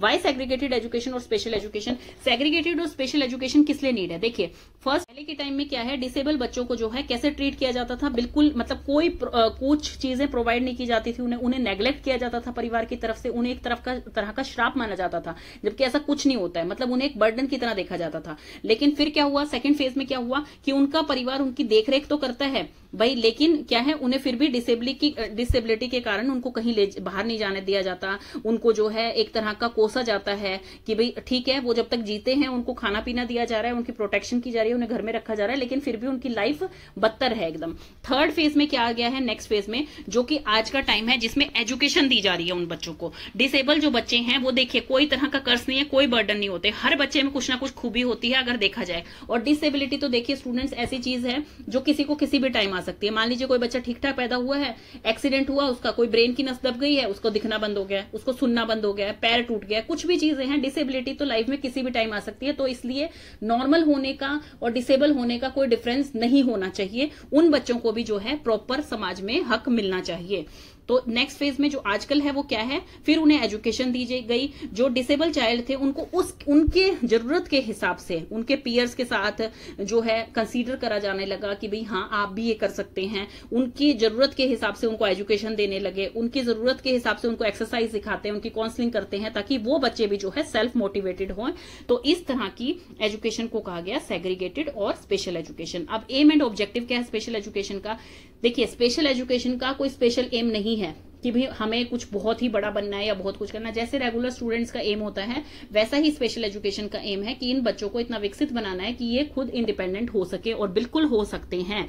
उन बच्चों को जो है सोशली फिट बनाना है, नेशनली डेवलप करना है, और उन बच्चों को वोकेशनल ट्रेनिंग भी देनी है। वोकेशनल ट्रेनिंग का मतलब कि वो पर्टिकुलर किसी फील्ड में अगर अच्छे हैं, अच्छा काम कर रहे हैं, जैसे मान लीजिए किसी को सुनने में दिक्कत है, किसी के बोन्स में पेन है, तो बच्चा ड्राइंग बहुत अच्छी करता है, पेंटर बन सकता है, वो अपनी खुद की एग्जीबिशंस लगा सकता है, बहुत सारी चीजें कर सकता है। किसी को दिखाई नहीं देता अच्छी तरह से, लेकिन वो म्यूजिक बहुत अच्छा बजाता है, गाने बहुत अच्छे गाता है। तो हर चीज में, हर किसी में कोई ना कोई खूबी होती है, भगवान ने कोई ना कोई खूबी देके भेजी है। तो इसी तरह से उनको किसी भी चीज में वोकेशनल ट्रेनिंग दी जाए तो वो बच्चे भी जो है अपने पैरों पर खड़े हो सकते हैं, इंडिपेंडेंट बन सकते हैं। और इसका क्या ऑब्जेक्टिव और एम है, अर्ली आइडेंटिफिकेशन हो जाए उनकी स्पेशल नीड की, जो डिसेबल चाइल्ड है। अर्ली आइडेंटिफिकेशन का क्या मतलब है कि वो बच्चे जो है सीरियस इशू में ना पहुंचे, कि भाई वो सीरियस ना हो जाए, धीरे धीरे उनकी प्रॉब्लम और बढ़ती जाए और वो सीरियस प्रॉब्लम हो जाए, तो उनकी रेमेडीज में भी फिर दिक्कत आएगी। तो इसीलिए जितनी जल्दी हम डिटेक्ट कर लेंगे कि इसमें क्या दिक्कत है, उनको उतनी ही जल्दी हम रेमेडीज प्रोवाइड कर सकते हैं, और उस बच्चे को एक नई वे मिल सकती है अपने काम करने के लिए। पेरेंट को काउंसलिंग दी जाए ताकि वो प्रिवेंट कर सके, रेमेडीज दे सके कि वो उनमें कोई अगर डिफेक्ट है, कोई चीज की दिक्कत आ रही है, तो वो उनको समझाएं टीचर्स, और एक तरह की ट्रेनिंग दे, काउंसलिंग करें उनकी कि भाई इस तरह से हम प्री एकेडमिक करवाएंगे, इन्हें आपको घर पे भी कराना है, हम यहां पर भी करवाएंगे, तो बच्चा और अच्छी तरह से डेवलप हो सकता है। कम्युनिटी मोबिलाइजेशन और अवेयरनेस बहुत जरूरी है, कम्युनिटी में अवेयरनेस बहुत जरूरी है, ताकि उन बच्चों को नेग्लेक्ट ना किया जाए। सेल्फ कॉन्सेप्ट का उनको रियलाइजेशन करवानी चाहिए, उन बच्चों को इतना मोटिवेट कर देना चाहिए कि वो खुद सोचें कि भाई हाँ मैं कुछ कर सकता हूं, मैं ये चीज बहुत बेहतर कर रहा हूं। उनका भी मन लगे हर चीज में, और उनके भी सपने बने, उनकी भी ड्रीम्स पूरी हों कि भाई हाँ हम ये चीज कर सकते हैं, हमें भी स्कूल जाना है, हमें भी ये चीज करनी है। तो मतलब उनका भी एक रूटीन बनना चाहिए। देन आ गई है आपकी कैरेक्टरिस्टिक्स। स्पेशल और सेग्रीगेटेड एजुकेशन में क्या होता है, जो एक्सेप्शनल चिल्ड्रन है उनकी पर्टिकुलरली क्या नीड है, जैसे हमने पीछे पढ़ा था विजुअली इंपेयर्ड की अलग नीड होंगी, हियरिंग इंपेयर्ड की अलग नीड होंगी, उनकी क्या नीड है पर्टिकुलरली इंडिविजुअल की, उस हिसाब से उनको एजुकेशन दी जाए। देन सेकंड है इसमें कि इंटरडिसिप्लिनरी टीम ऑफ प्रोफेशनल, जैसे कि एक स्पेशल एजुकेटर हो गया, एक रेगुलर क्लासरूम टीचर होगी, साइकोलॉजिस्ट हो गया, स्पेशल थेरेपिस्ट हो गया, साइकोथेरेपिस्ट हो गया, एंड स्पेशलिस्ट डॉक्टर जो है उनकी एक टीम बनाई जाए, जिनको प्राइमरी रिस्पॉन्सिबिलिटी दी जाए कि हम मैक्सिमम कैपेबिलिटी बच्चे की कैसे योग्यता उसकी दिखा सकते हैं, निहार सकते हैं, मतलब और बेहतर कर सकते हैं। देन है सेग्रीगेटेड एंड स्पेशल एजुकेशन, जो है वो डिफरेंट होती है हमारी रेगुलर एजुकेशन से। कैसे डिफरेंट होती है, उसका करिकुलम भी डिफरेंट होता है, उसको किस तरह से पढ़ाना है वो भी डिफरेंट होता है। एग्जाम्पल जैसे कि टीचिंग जो है, सेल्फ हेल्प स्किल और ट्रेनिंग जो है, रीडिंग और राइटिंग में ब्रेल स्क्रिप्ट यूज की जाती है, जो कि बच्चे ब्लाइंड होते हैं, तो उनको, और नॉर्मल एजुकेशन में ऐसा नहीं होता कि भी आपको ब्रेल स्क्रिप्ट दी जाए, आप सीधा रीडिंग करते हैं। नेक्स्ट है इसमें जैसे कि आप करिकुलम है, बच्चे को करिकुलम के हिसाब से पढ़ाया जाता है आपकी रेगुलर एजुकेशन में, लेकिन जो स्पेशल एजुकेशन होती है उसमें बच्चे की नीड के हिसाब से आपका करिकुलम बनाया जाता है कि इस तरह के बच्चों को किस चीज की नीड है। जैसे कि अब किसी को दिखने में दिक्कत है तो उसकी अलग नीड होंगी, किसी को सुनने में प्रॉब्लम है उसकी अलग नीड होंगी, किसी को मेंटली रिटार्डेशन है उसकी अलग नीड होंगी। तो ऐसे ऐसे बच्चों की नीड के हिसाब से जो बनाया जाता है वो होता है आपका सेग्रीगेटेड और स्पेशल एजुकेशन करिकुलम। अब स्पेशल एजुकेशन में क्या होता है, वो रेगुलर एजुकेशन से कैसे डिफरेंट होती है कि मेथड जो टीचर यूज करती है। अब रेगुलर एजुकेशन में तो एक मेथड होगा टीचर का, या तो टीचर बोर्ड पे पढ़ाएगी, प्रैक्टिकली समझाएगी और बच्चे को समझ आ जाएगा। यहाँ पर क्या है, बच्चे को जो है साइन लैंग्वेज से समझाया जा रहा है, किस तरह से उनके साथ कम्युनिकेट करा जा रहा है। जिस तरह के बच्चे की प्रॉब्लम होगी उस तरह से जो है स्पेशल एजुकेटर अपना प्लान बनाएगी कि मुझे मेरा मेथड कौन सा होना चाहिए जो बच्चे को अच्छी तरह से मैं कम्युनिकेट कर पाऊं, बच्चे को अच्छी तरह से समझा पाऊं। तो कहीं पे साइन लैंग्वेज यूज करते हैं, कहीं पे उनकी स्किल ट्रेनिंग हो रही है, टास्क एनालिसिस हो रही है। तो लर्निंग डिसेबल्ड चाइल्ड जो होते हैं उनके लिए अलग टीचिंग होती है। तो यही यहाँ पे बताया गया कि स्पेशल एजुकेशन रेगुलर एजुकेशन से डिफरेंट होती है। स्पेशल एजुकेशन जो है इज अ प्रोफेशन जिसमें कि आपको अलग अलग टूल्स चाहिए, टेक्निक्स चाहिए, स्पेशल नीड्स आपको जरूरत है किसके हिसाब से, बच्चों के हिसाब से। बच्चे को जो नीड है वो आपको स्पेशल एजुकेशन में डालनी पड़ेगी। स्पेशल एजुकेशन जो होती है वो इंडिविजुअल के हिसाब से प्लान होती है, क्योंकि बच्चे की क्या जरूरत है उस हिसाब से प्लान होती है। ऐसा नहीं है पूरे स्कूल का करिकुलम आप एक ही फिक्स कर सकते हैं, नहीं। जिस बच्चे को जिस हिसाब की नीड होती है, जिस हिसाब की उसकी डिसेबिलिटी है, उसी हिसाब से उसको सिस्टमेटिकली प्लान करना पड़ता है, इंप्लीमेंट करना पड़ता है और केयरफुली इवेल्युएट भी करना पड़ता है कि भाई ये बच्चे की जो है सेल्फ सफिशिएंसी कर पा रही है कि नहीं, उनको एनवायरमेंट इस तरह का दिया जाता है। तो ये आ गया है आपके इसके कैरेक्टरिस्टिक्स में। देन है इसके principle of segregated and special education. तो इसका फर्स्ट प्रिंसिपल है प्रिंसिपल ऑफ इंडिविजुअल डिफरेंसेस। देखिए कोई भी दो इंडिविजुअल एक जैसे नहीं होते हैं, कोई चाहे नॉर्मल बच्चे हैं चाहे आपके डिसेबल चाइल्ड हैं, कोई भी दो बच्चे बिल्कुल एक जैसे नहीं हो सकते हैं। अब नॉर्मल चाइल्ड है उसमें भी आपने देखा होगा कि एक ही क्लासरूम में अगर मान लीजिए नॉर्मल चाइल्ड है 30 स्टूडेंट, तो किसी को लर्न बहुत अच्छा होता है, कोई राइटिंग में अच्छा होता है, कोई स्पीकिंग में अच्छा होता है, कोई ओरल प्रेजेंटेशन अच्छी दे लेता है, कोई प्रैक्टिकल अच्छे कर लेता है। तो हर बच्चा अलग अलग है, हर बच्चे की खूबी अलग अलग है। तो every child is different from one another. लेकिन कुछ बच्चे जो हैं वो बहुत ही डिफरेंट होते हैं उन बच्चों से, जैसे कि उन बच्चों में कुछ स्पेशल नीड होती है, कुछ स्पेशल एजुकेशन की जरूरत होती है ताकि उनकी एजुकेशन नीड को पूरा किया जा सके। तो आगे है आपका principle of zero rejection. Zero rejection का मतलब है कि जो चिल्ड्रन डिसेबल होते हैं उनको free and appropriate education provide की जानी चाहिए। कोई चिल्ड्रन जो है एजुकेशन से वंचित ना रह जाए अपनी डिसेबिलिटी की वजह से, मतलब उन बच्चों को रिजेक्ट नहीं करना चाहिए, उन बच्चों को भी एक्सेप्ट करना चाहिए अपनी एजुकेशन पॉलिसी के हिसाब से। Principle of non disciplinary education, इसमें क्या है इवैल्यूएशन, इसमें क्या है हर बच्चे का फुल इंडिविजुअल एग्जामिनेशन होना चाहिए उस बच्चे को कोई भी एजुकेशन देने से पहले, ताकि और टाइम पे होना चाहिए, एजुकेशन देते हुए भी एजुकेशन से पहले भी, ताकि ये पता लग सके कि उसका कितना प्रोग्रेस हो रहा है, कितना उसको जो है डिफिकल्टीज आ रही हैं लर्निंग में। हमें अपने मेथड चेंज करने हैं, जैसे एक नॉर्मल चाइल्ड में होता है वैसे एक स्पेशल चाइल्ड में भी उसके इवैल्यूएशन टाइम पे होते रहने चाहिए। Principle of individualised education programme, तो इसमें क्या है इंडिविजुअल के हिसाब से जो है उनकी नीड्स के हिसाब से जो है उनको रिसोर्स रूम या कोई स्पेशल क्लास उनको असाइन की जाए जिसमें कि वो अपनी एजुकेशन आगे फॉरवर्ड कर सकें, अपनी एजुकेशन ले सकें। तो उनको ऐसी एजुकेशन दी जाए जैसे उनका जो करंट लेवल ऑफ फंक्शनिंग है, जो उनकी स्पेशल नीड है, उसके हिसाब से ही उन्हें एजुकेशन दी जाए। देन है principle of least restrictive environment, मतलब कि उनको जो है फ्री एनवायरनमेंट दिया जाए। जो डिसेबल चाइल्ड होते हैं उनको फ्री एनवायरनमेंट दिया जाए, पॉजिटिव एनवायरनमेंट दिया जाए, कोई भी रेस्ट्रिक्शंस वहां पर ना हो, कोई ऐसी चीज ना हो जो कि उस बच्चे को बाधित करे कि भाई आप ये चीज नहीं पा सकते हैं, ऐसा नहीं होना चाहिए। रेस्ट्रिक्शंस वहां पे जीरो होनी चाहिए। प्रिंसिपल ऑफ पेरेंटल पार्टिसिपेशन, मतलब कि पेरेंट जो है वो भी एक्टिवली पार्टिसिपेट कर पाए इस प्रॉब्लम में जो कि डिजाइन किए गए हैं डिसेबल चिल्ड्रन के लिए। उनकी पेरेंट्स को भी इस चीज की अवेयरनेस होनी चाहिए, इस प्रोग्राम के बारे में पता होना चाहिए ताकि वो इसमें टीचर की हेल्प कर सकें। देन है नीड एंड इंपॉर्टेंस, क्या है सेग्रीगेटेड और स्पेशल एजुकेशन। देखिए कई बार बच्चा जो है इतना स्वेयरली उसमें कुछ डिसेबिलिटी, कुछ कमी हो जाती है कि बच्चा जो है सपोर्ट नहीं कर सकता है जो नॉर्मल क्लासरूम के रूटीन होते हैं उनको। तो इसलिए वो बच्चा या तो खुद फ्रस्ट्रेट रहेगा या फिर वो दूसरों को फ्रस्ट्रेट करेगा जो नॉर्मल क्लासरूम होती है, जो इंक्लूसिव एजुकेशन होती है। तो इसमें क्या है होल टीचिंग लर्निंग प्रोसेस जो है वो डिस्टर्ब हो जाएगा। तो इसलिए उनको प्रॉपर एडजस्टमेंट के साथ उनकी नीड्स के हिसाब से जो है एजुकेशन दी जाए। ये नीड है आपकी सेग्रीगेटेड और स्पेशल एजुकेशन की।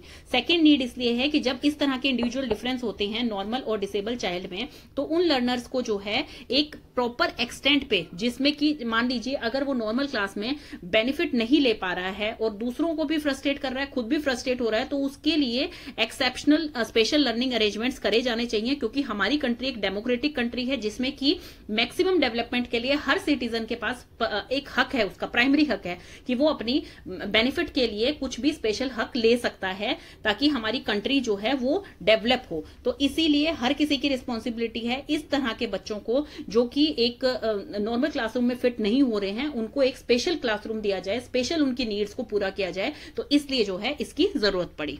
अब देखिए कुछ बच्चे जो हैं गिफ्टेड चाइल्ड होते हैं, टैलेंटेड चाइल्ड होते हैं, जैसे कि मान लीजिए जो 99% लाने वाले चाइल्ड हैं, जो करिकुलर एक्टिविटीज में कई बच्चे बहुत अच्छे होते हैं, जो कि आगे जाके ओलंपिक तक खेल सकते हैं। तो ऐसे बच्चे कहीं ना कहीं पीछे रह जाते हैं, अगर मतलब मान लीजिए उनको प्रॉपर अपॉर्चुनिटी नहीं मिल पाती एक एजुकेशन सिस्टम की तरफ से। तो इसीलिए जो है, जैसे मान लीजिए एक डिसेबल बच्चे और इंक्लूसिव क्लासरूम है आपका, तो वहां पर जो बहुत ही टैलेंटेड बच्चे हैं, कई बार उन्हें मौका नहीं मिल पाता है। लेकिन एजुकेशन सिस्टम आजकल हर चीज को फ्लेक्सिबल कर रहा है, जो बच्चा टैलेंटेड है उसको भी प्रॉपर उसकी नीड के हिसाब से ही जो है एजुकेशन मिले, और जो एक वहां पर डिसेबल बच्चा है उसको भी जो है अपनी नीड के हिसाब से हर चीज फुलफिल करे। तो वो टीचर की रिस्पॉन्सिबिलिटी हो जाती है, विद देयर को teacher, with their special educator, तो वो इस चीज को फुलफिल कर पाते हैं। तो इसमें यही कह रखा है कि जो गिफ्टेड और टैलेंटेड चाइल्ड होते हैं, जो कि एसेट हैं हमारी सोसाइटी के, जो आगे जाके बेहतर अपॉर्चुनिटी बनने वाले हैं हमारी उसके लिए, हमारी कंट्री के लिए, हमारी कंट्री को जो है इकोनॉमिकली स्ट्रॉन्ग करने वाले हैं, हमारी कंट्री के लिए कुछ बहुत ही अच्छा डेवलप करने वाले हैं। तो उन बच्चों को जो है एक अपॉर्चुनिटी मिलनी चाहिए, और स्पेशल एजुकेशन वो हमें प्रोवाइड करता है कि भाई जो नॉर्मल बच्चा है वो भी अच्छी तरह से फुलफिल फ्लरिश कर पाए, और जो स्पेशल बच्चा है वो भी अच्छी तरह से हमारी सोसाइटी में फ्लरिश कर पाए। एक्सेप्शनल जो चाइल्ड होते हैं can't take benefit in regular classroom, कई बार वो रेगुलर क्लासरूम में बेनिफिट नहीं ले पाते। इवन टीचर भी ये सोचती है कि कोई बात नहीं, मुझे अपना सिलेबस करवाना है, मैं इस चीज को फुलफिल करूंगी, और ये बच्चा कोई नहीं से तो वैसे भी नहीं समझ आता है, या इसमें ये कमी है, इसके लिए तो अलग से समझाना पड़ेगा, तो मुझे इस टाइम सिलेबस पूरा करना है। कई बार वो बच्चे जो है नेग्लेक्ट हो जाते हैं, तो वो चीज के कारण उनको उनकी भी एक स्पेशल नीड है, स्पेशल एबिलिटी है, तो उसके कारण उन्हें एक स्पेशल करिकुलम दिया जाए, स्पेशल टीचिंग स्ट्रेटेजीज बनाई जाए जो सिर्फ उन बच्चों के लिए हो। तो पर्टिकुलरली जब आप किसी चीज पे फोकस करके कोई चीज करते हो, तो आप उस चीज को अचीव करना आपके लिए आसान हो जाता है। स्पेशल एजुकेशन जो है वो टीचर्स को, गार्जियंस को और रिसर्चर्स एंड एजुकेशन एडमिनिस्ट्रेटर्स को सबको हेल्प करता है कि वो उनकी स्पेसिफिक प्रॉब्लम को फेस कर रहे हैं जो बच्चे, उनको समझे और उस हिसाब से ही उनको एजुकेशन प्रोवाइड करें। सेलेक्टिव प्लेसमेंट का मतलब यहाँ पर है कि जो स्पेशलिस्ट हैं फील्ड के, फिजिकल एग्जामिनेशन ले, उनका इवेल्युएशन करें स्पेशलिस्ट के द्वारा। एक्सपर्ट जैसे कि ऑप्थेल्मोलॉजिस्ट हो गया, ऑडियोलॉजिस्ट हो गया, पैथोलॉजिस्ट हो गया, साइकेट्रिस्ट हो गया, पेडियाट्रिशियन, ये सब जो है उन बच्चों की नीड के हिसाब से उन बच्चों को प्लेस करें, उन बच्चों की नीड के हिसाब से उनको चीजें प्रोवाइड करने के लिए बताएं, इंस्ट्रक्शंस दें। स्पेशल एजुकेशन जो है नीड मेनी ऑक्सिलरी सर्विसेज, जैसे कि ऑर्थोपेडिक हैंडीकैप जो बच्चे हैं उनको फिजियोथेरेपी की रिक्वायरमेंट हो सकती है, ऑप्शनल ऑक्यूपेशनल थेरेपी की रिक्वायरमेंट हो सकती है, पीरियोडिक फिजिकल एग्जामिनेशन की जरूरत हो सकती है। इसी तरह से जो दूसरे बच्चे हैं, जैसे मान लीजिए किसी को सुनने में दिक्कत है, किसी को जो है देखने में दिक्कत है, तो उनके भी पीरियोडिक एग्जामिनेशन उनकी नेसेसिटी के हिसाब से ही लिए जाते हैं। अब जो इंपॉर्टेंस होती है स्पेशल एजुकेशन की, वो एसोसिएटेड होती है problem faced by the teacher in regular classroom.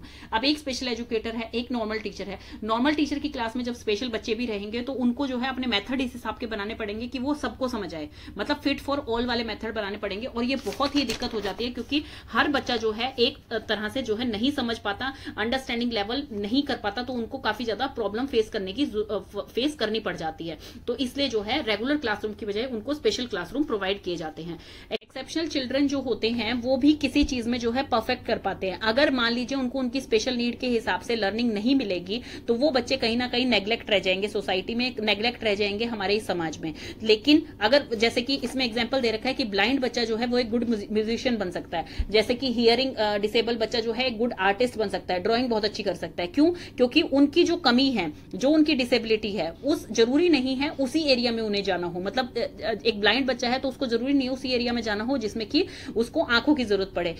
जो सुन कम सकते हैं उसको जरूरी नहीं है उसी एरिया में जाना है जिसमें वो कम मतलब सुनना जरूरी हो। तो इसलिए इनके लिए भी जो है अलग अलग ऑक्यूपेशन हो सकते हैं। तो इनकी नीड के हिसाब से इन्हें अगर पढ़ाएंगे और इनकी जो है जरूरतें पूरी करेंगे, तो ये भी आगे जाके जो है इंडिपेंडेंट हो सकते हैं बहुत अच्छी तरह से। तो ये थी इसकी नीड एंड इंपॉर्टेंस। क्वेश्चन भी आपका इंपॉर्टेंट बनेगा कि ट्रांजिशन कैसे हुआ सेग्रीगेशन का टू इंक्लूसिव एजुकेशन, मतलब कि जो स्पेशल एजुकेशन दी जा रही थी बच्चों को, उसके बाद कैसे सोचा कि भाई उनको एक साथ एजुकेशन दी जाए, नॉर्मल बच्चों को भी और स्पेशल बच्चों को भी। देखिए पहले के टाइम में क्या होता था, सबसे पहला जैसा फेज जो था, सबसे पहला फेज उसमें क्या था कि डिसेबल बच्चों को ऐसे ट्रीट किया जाता था कि जैसे वो है ही नहीं घर में, मतलब उनको नेग्लेक्ट किया जाता था, हर चीज में नेग्लेक्ट किया जाता था। उन्हें एक तरह का श्राप माना जाता था, भगवान का श्राप है, उन्हें एक तरह का बर्डन मानते थे पेरेंट्स। इवन कई बार उन्हें खुद को उनको मार भी दिया जाता था। तो ये था फर्स्ट फेज। सेकंड फेज है कि डिसेबल बच्चों को जो है एक प्रोटेक्शन तो मिली, उनको एक तरह की जो है सेफ्टी मिली, लेकिन फिर भी जो है उन डिसेबल बच्चों को जो है नेग्लेक्ट किया गया सोसाइटी की तरफ से कि तुम घर में ही रहोगे और तुम जी रहे हो जब तक हम तुम्हारा ध्यान रख रहे हैं, गया, मतलब उसको कोई एजुकेशन, कोई ट्रेनिंग कुछ भी नहीं दी जाती थी। देन आया थर्ड फेज। थर्ड फेज है आपका जिसमें कि बच्चों को स्पेशल एजुकेशन प्रोवाइड की गई। देन उसके बाद क्या है, इसमें कुछ पॉइंट्स दे रखे हैं। तो इसमें जो पॉइंट्स दे रखे हैं वो सबसे पहले आपको यही बता रखा है कि स्पेशल एजुकेशन जो है वो बहुत ही बेहतर थी, क्योंकि स्पेशल बच्चों की उसमें नीड पूरी हो रही थी। हो सकता है इंक्लूसिव क्लासरूम में जो है एक जो बच्चा है पढ़ाई में बहुत ज्यादा अच्छा है, एक बच्चा डिसेबल उसके साथ बैठा रखा है, तो हो सकता है वहां पर भी मतभेद हो कि भाई मेरे को जो है फुलफिल नहीं की जा रही मेरी रिक्वायरमेंट, दूसरे बच्चे की नहीं की जा रही। तो स्पेशल एजुकेशन में हर चीज बच्चे को उसकी नीड के हिसाब से मिल रही थी, सब कुछ बहुत बेहतर था। लेकिन उसके साथ टाइम जैसे ही पास होता गया तो उसमें भी कई सारी जो है डिसएडवांटेजेस होने लगी। कैसे? पहला तो है कि पेरेंट्स की एक्सपेक्टेशन बहुत बढ़ गई कि मैं बच्चे की इतनी फीस दे रहा हूं, मैं बच्चे को स्पेशल एजुकेशन प्रोवाइड कर रहा हूं अपने डिसेबल बच्चे को, तो फिर कुछ मिरेकल हो जाएगा बहुत जल्दी से, जबकि मिरेकल बहुत जल्दी से कुछ भी नहीं होता है। टीचर जो है अपने स्टेप वाइज ही बच्चों को पढ़ाएगी। सेकंड था इसमें कई केसेस में जो है टोटल फेलियर हो गया स्पेशल एजुकेशन का, कि उसको कोई मतलब नहीं रहा उस बच्चे के लिए, कोई उसके लिए नो यूज रहा उसका। The idea that the handicap were inherently inferior than normal, इस आइडिया से हम ये दिखा रहे थे समाज को कि स्पेशल बच्चे जो हैं वो एज कंपेयर टू नॉर्मल बच्चों के इंफीरियर हैं। हम अपने समाज को ये मैसेज दे रहे थे, क्योंकि उनको एक स्पेशल एजुकेशन स्पेशल स्कूल में भेजा जाता था। डिसएग्रीमेंट अमंग द प्रोफेशनल, कई जो है प्रोफेशनल के बीच में ही आपसी मतभेद हो गए थे कि भाई नहीं ये चीज इसमें ठीक नहीं है, या फिर ये वाला मेथड इसका ठीक नहीं है, या फिर मुझे लगता है ये वाले मेथड से बच्चा ठीक ज्यादा अच्छी तरह से समझ पाएगा। तो उसमें जो है आपस में प्रोफेशनल के बीच में ही डिसएग्रीमेंट होने लगे थे। लैक ऑफ फाइनेंशियल सपोर्ट, जो मैंने आपको बता चुकी हूं कि फाइनेंशियल जो है इतना ज्यादा देना कि दो स्कूल में जो चीज दे रहे हैं अगर वो गवर्नमेंट एक ही स्कूल में प्रोवाइड करते तो बच्चे इंक्लूसिव क्लासरूम में ही अच्छी तरह से पढ़ सकते हैं। देन है doubtful efficacy of special education, कि भाई समझ नहीं आ रहा था किसको कितनी एफिशिएंट है स्पेशल एजुकेशन, मतलब क्या पढ़ाते हैं वहां पर, क्या तरीके अपनाते हैं, कितनी एफिशिएंट है वो हमारे समाज के लिए या बच्चों के लिए। और सबसे लास्ट था कि बच्चों जो स्पेशल बच्चे हैं उनके लिए कोई रेस्ट्रिक्टिव एनवायरनमेंट ना मिले, उनको जो है मेन स्ट्रीमिंग मिले, मतलब कि उन बच्चों पर भी उतना ही ध्यान रखा जाए जितना कि नॉर्मल बच्चे को एक अटेंशन मिलती है, उतनी ही उन बच्चों को भी एक स्कूल में वो क्या था कि एक स्पेशल स्कूल बनाया जाता था स्पेशल बच्चों के लिए, ठीक है, उनकी नीड्स के अकॉर्डिंग। तो उनको जो है अलग अलग एज की जरूरत थी, अलग अलग टीचर्स की जरूरत थी, साइकोलॉजिस्ट की जरूरत थी, फिजियोथेरेपिस्ट की जरूरत थी, मतलब अलग अलग फील्ड के बंदों की जरूरत थी। वहाँ पे स्ट्रेटेजीज उनके लिए अलग अलग लगाई जा रही थी, करिकुलम उनके लिए अलग बनाए जा रहे थे, उनके लिए एड्स अलग दिए जा रहे थे कि भाई कोई ऑर्थोपेडिक प्रॉब्लम है किसी बच्चे में तो उसको जो है व्हील चेयर प्रोवाइड कराई जाए, कोई बच्चा मेंटली रिटार्डेड है उसको फिजियोथेरेपी में अलग अलग टाइप की एक्सरसाइज स्पॉन्सर्स प्रोवाइड किए जाए। तो मतलब अलग अलग नीड थी उनकी। ऐसे ही एक नॉर्मल स्कूल में बच्चों की नीड होती है, उनके करिकुलम बनते हैं, उनके हिसाब से चीजें आती है उसमें। तो क्या हो रहा था, एजुकेशन सिस्टम के लिए ये फंडिंग बहुत ज्यादा महंगी पड़ रही थी। तो उन्होंने क्या सोचा, जब ये नीड हम एक ही स्कूल में जो है दे सकते हैं नॉर्मल बच्चों की भी स्पेशल बच्चों की भी, तो हम एक इंक्लूसिव क्लासरूम ही बनाते हैं जिसमें कि हमारी फंडिंग कम हो जाएगी। कैसे कम हो जाएगी? अब मान लीजिए ये दोनों बच्चे जो है एक ही स्कूल में पढ़ रहे हैं, तो स्पेशल स्कूल जो खुले हुए थे वो बंद हो जाएंगे। स्पेशल स्कूल जो बंद हो जाएंगे उनके टीचर्स जो है उनको यहाँ पे जॉब मिल जाएगी, जो स्पेशल टीचर है। तो स्पेशल बच्चों की भी उनकी डिमांड पूरी हो रही है, सारे एड्स यहाँ पर मिल रहे हैं उन बच्चों को। उनके लिए जो स्ट्रेटेजीज है पर्टिकुलर पीरियड दिए जाएंगे कि भाई आप स्पेशल पढ़ाइए, उन बच्चों को स्पेशल एजुकेशन दीजिए। नॉर्मल बच्चों के लिए भी जितनी फंडिंग हो रही है उसको भी प्रॉपर दिया जा रहा है उसमें। तो क्या है, इंक्लूड सब कुछ हो गया है इसमें, सब कुछ इसमें ही ऐड हो गया है। इसकी जरूरत किस लिए पड़ी? इसकी जरूरत पड़ी कि इन दोनों का गोल तो सेम था, ऐसा तो है नहीं कि स्पेशल एजुकेशन वाले बच्चों का गोल अलग था, गोल दोनों का सेम है almost. Then separation between two human beings, कि भाई एक बच्चा जो है अपने आप को इंफीरियर सोच रहा है दूसरे बच्चे से कि वो तो इतने बड़े स्कूल में जाता है, इतने अच्छे स्कूल में जाता है, मेरा तो सिर्फ 2 घंटे का स्कूल है, या मैं तो ये कर, मतलब कुछ भी चीज है कि अगर मान लीजिए कि घर से 2 बच्चे अलग अलग स्कूल में जा रहे हैं, हर बच्चे को जो है इंफीरियर कॉम्प्लेक्स फील होता है कि भाई मैं उससे इंफीरियर हूं। तीसरा फंडिंग का, जो मैंने आपको पहले बता दिया कि गवर्नमेंट की फंडिंग ज्यादा लग रही थी जब अलग अलग स्कूल उन्होंने ओपन कर रखे हैं, तो इससे क्या हुआ, फंडिंग उनकी कम बच गई है। फिर है doubtful efficacy of special education, मतलब अभी तक किसी को समझ नहीं आ रहा था कि स्पेशल एजुकेशन में जो चीज करवाई जा रही है वो तो पेरेंट्स अपने घर पे भी करवा सकते हैं, फिर किस लिए हम स्पेशल एजुकेशन में एजुकेटर्स के पास भेज रहे हैं बच्चों को, क्या उनमें जो है एफिशिएंसी डेवलप हो रही है, वो किसी के लिए कुछ एक फुल प्रूफ नहीं था कि 100% बच्चों को अचीव हो रहा है नहीं हो रहा है। तो इसलिए उनको इंक्लूसिव क्लासरूम बेहतर लगा। स्पेशल जो है वो फील इंफीरियर देन नॉर्मल, ये मैं आपको पहले बता चुकी हूं। स्पेशल बच्चे जो हैं वो नॉर्मल बच्चे कंपैरिजन में इंफीरियर फील कर रहे थे। स्ट्रीमिंग क्या होती है? Mainstreaming refer to an educational placement procedure and process in which disable बच्चे को ऐसी एजुकेशन दी जाए कि उसे कोई रेस्ट्रिक्टिव एनवायरमेंट ना मिले, उसे एक सैटिस्फैक्टरी एनवायरमेंट प्रोवाइड किया जाए जिससे कि उसकी सारी एजुकेशनल नीड पूरी फुलफिल हो सके। तो ये होता है मेन स्ट्रीमिंग। अब आपकी from segregation to inclusion main मकसद और मोटो इनका यही था, इसी वजह से ये जो है एक सेग्रीगेट से जो है इंक्लूड किया गया। तो अब इसमें हम पढ़ लेते हैं प्रोसीजर को क्या है। इंक्लूजन का मतलब क्या होता है? इंक्लूजन एक वो प्रोसेस है जिसमें ब्रिंगिंग दी पार्ट्स मतलब कि हमारे जो बच्चे हैं, जो हैंडीकैप बच्चे हैं, जो पहले हमने अलग कर रखे थे स्पेशल स्कूल में भेजा जाता था, टू दी होल, मतलब इंक्लूड किया जाए उन बच्चों को जो पहले पार्ट्स में थे, अब एक होल सोसाइटी में इंक्लूड किया जाए, उसे क्या जाता है इंक्लूजन। इंडिकेटर क्या है इंक्लूजन के? Handicap person enjoy the same right, handicap person को भी वही सेम राइट जो है वो एंजॉय कर सकता है जो कि एक नॉर्मल पर्सन करता है। इक्वल अपॉर्चुनिटीज मिले दोनों बच्चों को ग्रोथ की और डेवलपमेंट की। एनवायरमेंट जो है उनके हिसाब से बनाया जाए जिसमें कि वो अपने आप को जो है सेफ फील कर सके, अपने आप को जो है बेटर और अच्छा फील कर सकें। Access to the quality of life, ताकि जो है सिर्फ ऐसा ना हो जो बच्चे एजुकेट हो रहे हैं नॉर्मल बच्चे वही बेहतर जॉब लग पाए और वही क्वालिटी लाइफ जी पाए, नहीं ऐसा नहीं है। जो हैंडीकैप बच्चे हैं उनको भी एजुकेशन जो है इंक्लूसिव एजुकेशन देनी चाहिए ताकि वो भी इंडिपेंडेंट बन सके और वो भी जो है एक क्वालिटी लाइफ जी सके। They are treated as equal partner in the community, community के अंदर दोनों को एज इक्वल पार्टनर ही गिना जाए। ये नहीं कि एक बच्चे को जो है बिल्कुल नेग्लेक्ट कर दिया जाए और एक बच्चे को जो है बिल्कुल ही ऊपर बिठा दिया जाए कि भाई हाँ ये तो हमारे समाज को अपलिफ्ट करेगा और ये बच्चा जो है ये तो एक कर्स है, ऐसा नहीं होना चाहिए। Educationist justify this type of education under the following points. अब एजुकेशनिस्ट आपको बता रहे हैं कि इंक्लूजन की क्या जरूरत है और किस लिए वो बेहतर है। Normal mental growth of child is possible, कि इसमें जो है बच्चे की नॉर्मल मेंटल ग्रोथ होनी चाहिए। बच्चे को ये नहीं लगना चाहिए कि मैं कहीं से नेग्लेक्ट हूं या मैं इंफीरियर हूं, ये बच्चा जो है सुपीरियर है या ये बच्चे जो है मुझे नेग्लेक्ट कर रहे हैं तो ठीक है मुझे यूज्ड टू हो जाना चाहिए, ऐसा बिल्कुल भी ना हो। हर बच्चे की नॉर्मल मेंटल ग्रोथ हो, हर बच्चे की पॉसिबिलिटी यही होनी चाहिए। डिसेबल बच्चे जो हैं वो क्या सोचते थे, हम इंफीरियर हैं दूसरे बच्चों के कंपैरिजन में, क्यों? क्योंकि उनको जो है सेपरेट फीलिंग आती थी, उनको एक स्पेशल स्कूल में भेजा जाता था, उनको समाज में जो है जैसे पार्क में जा रहे हैं कहीं पे भी जा रहे हैं तो बाहर इतना निकलना नहीं दिया जाता था, उनको किसी सपोर्ट की जरूरत पड़ती थी, तो हर चीज में वो अपने आप को इंफीरियर सोचते थे। तो अब बच्चे को अगर इंक्लूसिव एजुकेशन मिलेगी तो उनको भी जो है एक नॉर्मल ग्रोथ हो पाएगी उनकी, जैसे कि दूसरे बच्चों की होती है, और उनकी फीलिंग इंफीरियर वाली नहीं आएगी अगर उनकी इंक्लूसिव क्लासरूम मिलेगा तो। अब इसमें क्या है, इंटीग्रेशन इज एंश्योर्ड, कि इसमें क्या है जो चिल्ड्रन आपके डिसेबल बच्चे हैं वो नॉर्मल बच्चों के साथ जब पढ़ना स्टार्ट करेंगे तो हर चीज जो है उनके लिए सेम होनी स्टार्ट हो जाएगी। हर चीज जैसे कि वो जो चीजें पढ़ रही हैं सोसाइटी के हिसाब से, जैसे कोऑपरेशन कैसे होनी चाहिए, सिंपैथी, लव, एडजस्टमेंट, तो वो भी उस चीज को धीरे धीरे समझने लग जाएंगे। और स्पेशल बच्चों को यहाँ से स्पेशल अटेंशन ही नहीं मिलेगी, बल्कि उन्हें हर चीज में जो एजुकेशनल एरिया है, करिकुलर एक्टिविटीज है, हर चीज में पार्टिसिपेट करने का मौका मिलेगा। क्योंकि देखिए कई बार डिसेबल बच्चे जो हैं वो भी किसी चीज में इतना बेहतर कर जाते हैं जितना नॉर्मल बच्चा नहीं कर सकता है। हो सकता है नॉर्मल बच्चा एकेडमिक में बहुत अच्छा निकल जाए, हो सकता है कोई बच्चा स्पोर्ट्स में बहुत अच्छा निकल जाए, लेकिन हो सकता है कोई हियरिंग इंपेयर्ड बच्चा भी स्पोर्ट्स में जो है बहुत अच्छा निकल जाए और ओलंपिक तक खेलने चला जाए। हो सकता है कि कोई बच्चा जो है ब्लाइंड है लेकिन वो बच्चा म्यूजिक में इतना अच्छा निकल जाए कि वो एक आर्टिस्ट बन जाए। हियरिंग वाला बच्चा हो सकता है इतना अच्छा पेंटर बन जाए कि वो कोई आर्टिस्ट ही बन जाए कि भाई पेंटिंग्स करने लग जाए। तो इसलिए यू नेवर नो, जब वो चीजें सीखते हैं बच्चे तो वो क्या क्या कर सकते हैं आगे जाके। तो एक उनकी जो है सोशल इंटीग्रेशन जो है वो एंश्योर हो जाती है, वो पक्की हो जाती है कि भाई हाँ वो भी सोशली जो है एक्टिव है और काम कर रहे हैं। लेस एक्सपेंसिव नो डाउट, जैसे स्पेशल एजुकेशन के लिए आपको स्पेशल एजुकेशन सेटअप चाहिए होता था, बहुत कॉस्टली होता था, वो उनकी एड्स बहुत कॉस्टली होती थी और वहाँ पे एक्सपेंस ज्यादा होते थे, उनके लिए ज्यादा ट्रेनिंग प्रोफेशनल की जरूरत पड़ती थी और उनके लिए उन टीचर्स को ट्रेनिंग देनी वो भी बहुत महंगी होती थी एजुकेशन सिस्टम के लिए। लेकिन अब जब इंक्लूसिव क्लासरूम हो रहा है तो उन्हीं स्पेशल टीचर्स को भी बुलाया जाता है, ट्रेनिंग दी जाती है, लेकिन सबके साथ दी जाती है। तो वो क्या है, धीरे धीरे हर टीचर जो है वो एक स्पेशल एजुकेटर भी बन रही है और वो नॉर्मल बच्चों को भी पढ़ा रही है। तो उसका भी अपना एक एडवांस में जा रही है, वो भी सब चीजें सीख रही है, सोसाइटी को समझ रही है कि इन बच्चों को कैसे ट्रीट करना चाहिए। हर चीज जो है उनको एक्सेप्ट करने के लिए तैयार है और उस चीज के लिए मतलब उसमें फायदा हो रहा है जो डिसेबल चाइल्ड है और जो टीचर स्टाफ है सबको। नेक्स्ट है इसमें integration is possible through inclusive education. देखिए अब जो इंक्लूसिव एजुकेशन होगी उसमें सोशल इंटरेक्शन रहेगा अपने पीयर के साथ कि भी एक डिसेबल बच्चा है, एक नॉन डिसेबल बच्चा है, उनका कैसा इंटरेक्शन होता है, कैसा नेचुरल एनवायरमेंट बनाया जा रहा है टीचर के द्वारा कि वो एक दूसरे को समझ पा रहे हैं और एक दूसरे से चीजें एक्सेप्ट कर रहे हैं कि भाई हाँ हमारी सोसाइटी में ये बच्चे भी रहते हैं और देखिए किसी के साथ भी ऐसा हो सकता है, हमारी फैमिली में भी हो सकता है, हमारे साथ भी हो सकता है, हमारे नेबर्स के साथ भी हो सकता है। तो इस चीज को एक्सेप्ट करके चले वो कि भाई हाँ ये भी हमारा पार्ट है, एक पार्ट है, तो हमें भी इनके साथ जो है सोशली बॉन्ड बना के रहना है। तो इससे जो बच्चा होता है, डिसेबल बच्चा होता है, उसमें भी एक कॉम्पिटेंसी की भावना उत्पन्न होती है और उसमें भी इमोशनल एडजस्टमेंट आती है कि हाँ मुझे अच्छा फील हो रहा है, मेरे में कोई ऐसी इंफीरियरिटी अब नहीं रही है, मैं भी इनके साथ जो है बात कर सकता हूँ, मेरे भी ये फ्रेंड है। नेक्स्ट है आपका academic integration is possible. Academic integration जो कि आपके स्पेशल एजुकेशन में बिल्कुल भी प्रेजेंट नहीं थी, वहाँ बच्चा जो है एकेडमिक्स में स्कोर नहीं कर पा रहा था क्योंकि उनकी वहाँ पर डिसेबिलिटी के ऊपर ज्यादा ध्यान दिया जा रहा था। तो यहाँ पर नॉर्मल स्कूल में क्या है, डिसेबिलिटी के लिए भी पीरियड लगते हैं जो कि स्पेशल एजुकेटर लेती हैं, उनकी भी नीड्स पूरी की जा रही है और उनको एकेडमिक में भी आगे बढ़ाया जा रहा है, एकेडमिक भी उनका आगे जा रहा है, उनके करिकुलम इस हिसाब के होते हैं कि वो एकेडमिक में भी अपनी योग्यता दिखा पा रहे हैं। देन है principle of equality in is maintain, जिसमें क्या है जो यूनिवर्सलाइज किया गई है एक चीज की एलिमेंट्री एजुकेशन सबके लिए जरूरी है, फ्री है। तो एलिमेंट्री एजुकेशन सब बच्चों को मिले, चाहे वो डिसेबल बच्चा है चाहे वो एक नॉर्मल बच्चा है। तो इस तरह से क्या होगा कि इक्वालिटी की भावना आएगी बच्चे में, किसी को भी इंफीरियर नहीं समझेगा बच्चा, एक दूसरे में इंफीरियरिटी कॉम्प्लेक्स नहीं आएगा बच्चे के। अब हम कर रहे हैं principle of inclusive education. Principles क्या है इंक्लूसिव एजुकेशन के? देखिए इंक्लूसिव एजुकेशन क्या प्रोसेस है आपका। इंक्लूसिव एजुकेशन में होता है जहां पे आपका नॉर्मल स्टूडेंट और एक डिसेबल स्टूडेंट, वो दोनों मतलब डाइवर्सिटी होती है उस क्लास में कि हर तरह के बच्चे हैं उस क्लास में, नॉर्मल स्टूडेंट्स भी हैं, डिसेबल स्टूडेंट्स भी हैं। जब एक ही क्लासरूम के अंदर बैठ के पढ़ते हैं तो उसे कहा जाता है इंक्लूसिव एजुकेशन। इंक्लूसिव एजुकेशन सिर्फ ये नहीं है कि डिसेबल बच्चों को और उनको जो है एक साथ से एजुकेशन दे रही है, सिर्फ एक एकेडमिक रोल प्ले कर रही है, ऐसा नहीं है। उनको एक अफेक्टिव एनवायरमेंट दिया जाता है जो कि कोई रेस्ट्रिक्शंस नहीं होती, जहां पर हर बच्चा फ्रीडम से वहां पर पढ़ता है, हर बच्चा फ्रीडम से एक्टिविटीज करता है। वहां पे उन बच्चों को जो है प्रमोट किया जाता है, उन बच्चों को जो है सोशल रिलेशनशिप, हेल्दी रिलेशनशिप बनाया जाता है, सोशली एक्टिव किया जाता है कि वो एक दूसरे से फ्रेंडशिप करें, जो नॉर्मल बच्चे हैं, डिसेबल बच्चे हैं, आपस में फ्रेंडशिप करें, उनकी बॉन्ड बने और इक्वली पार्टिसिपेशन हो सोशल एक्टिविटीज में, ताकि कोई भी बच्चा एक दूसरे को इंफीरियर ना समझे। ये है आपका मकसद इंक्लूसिव एजुकेशन का।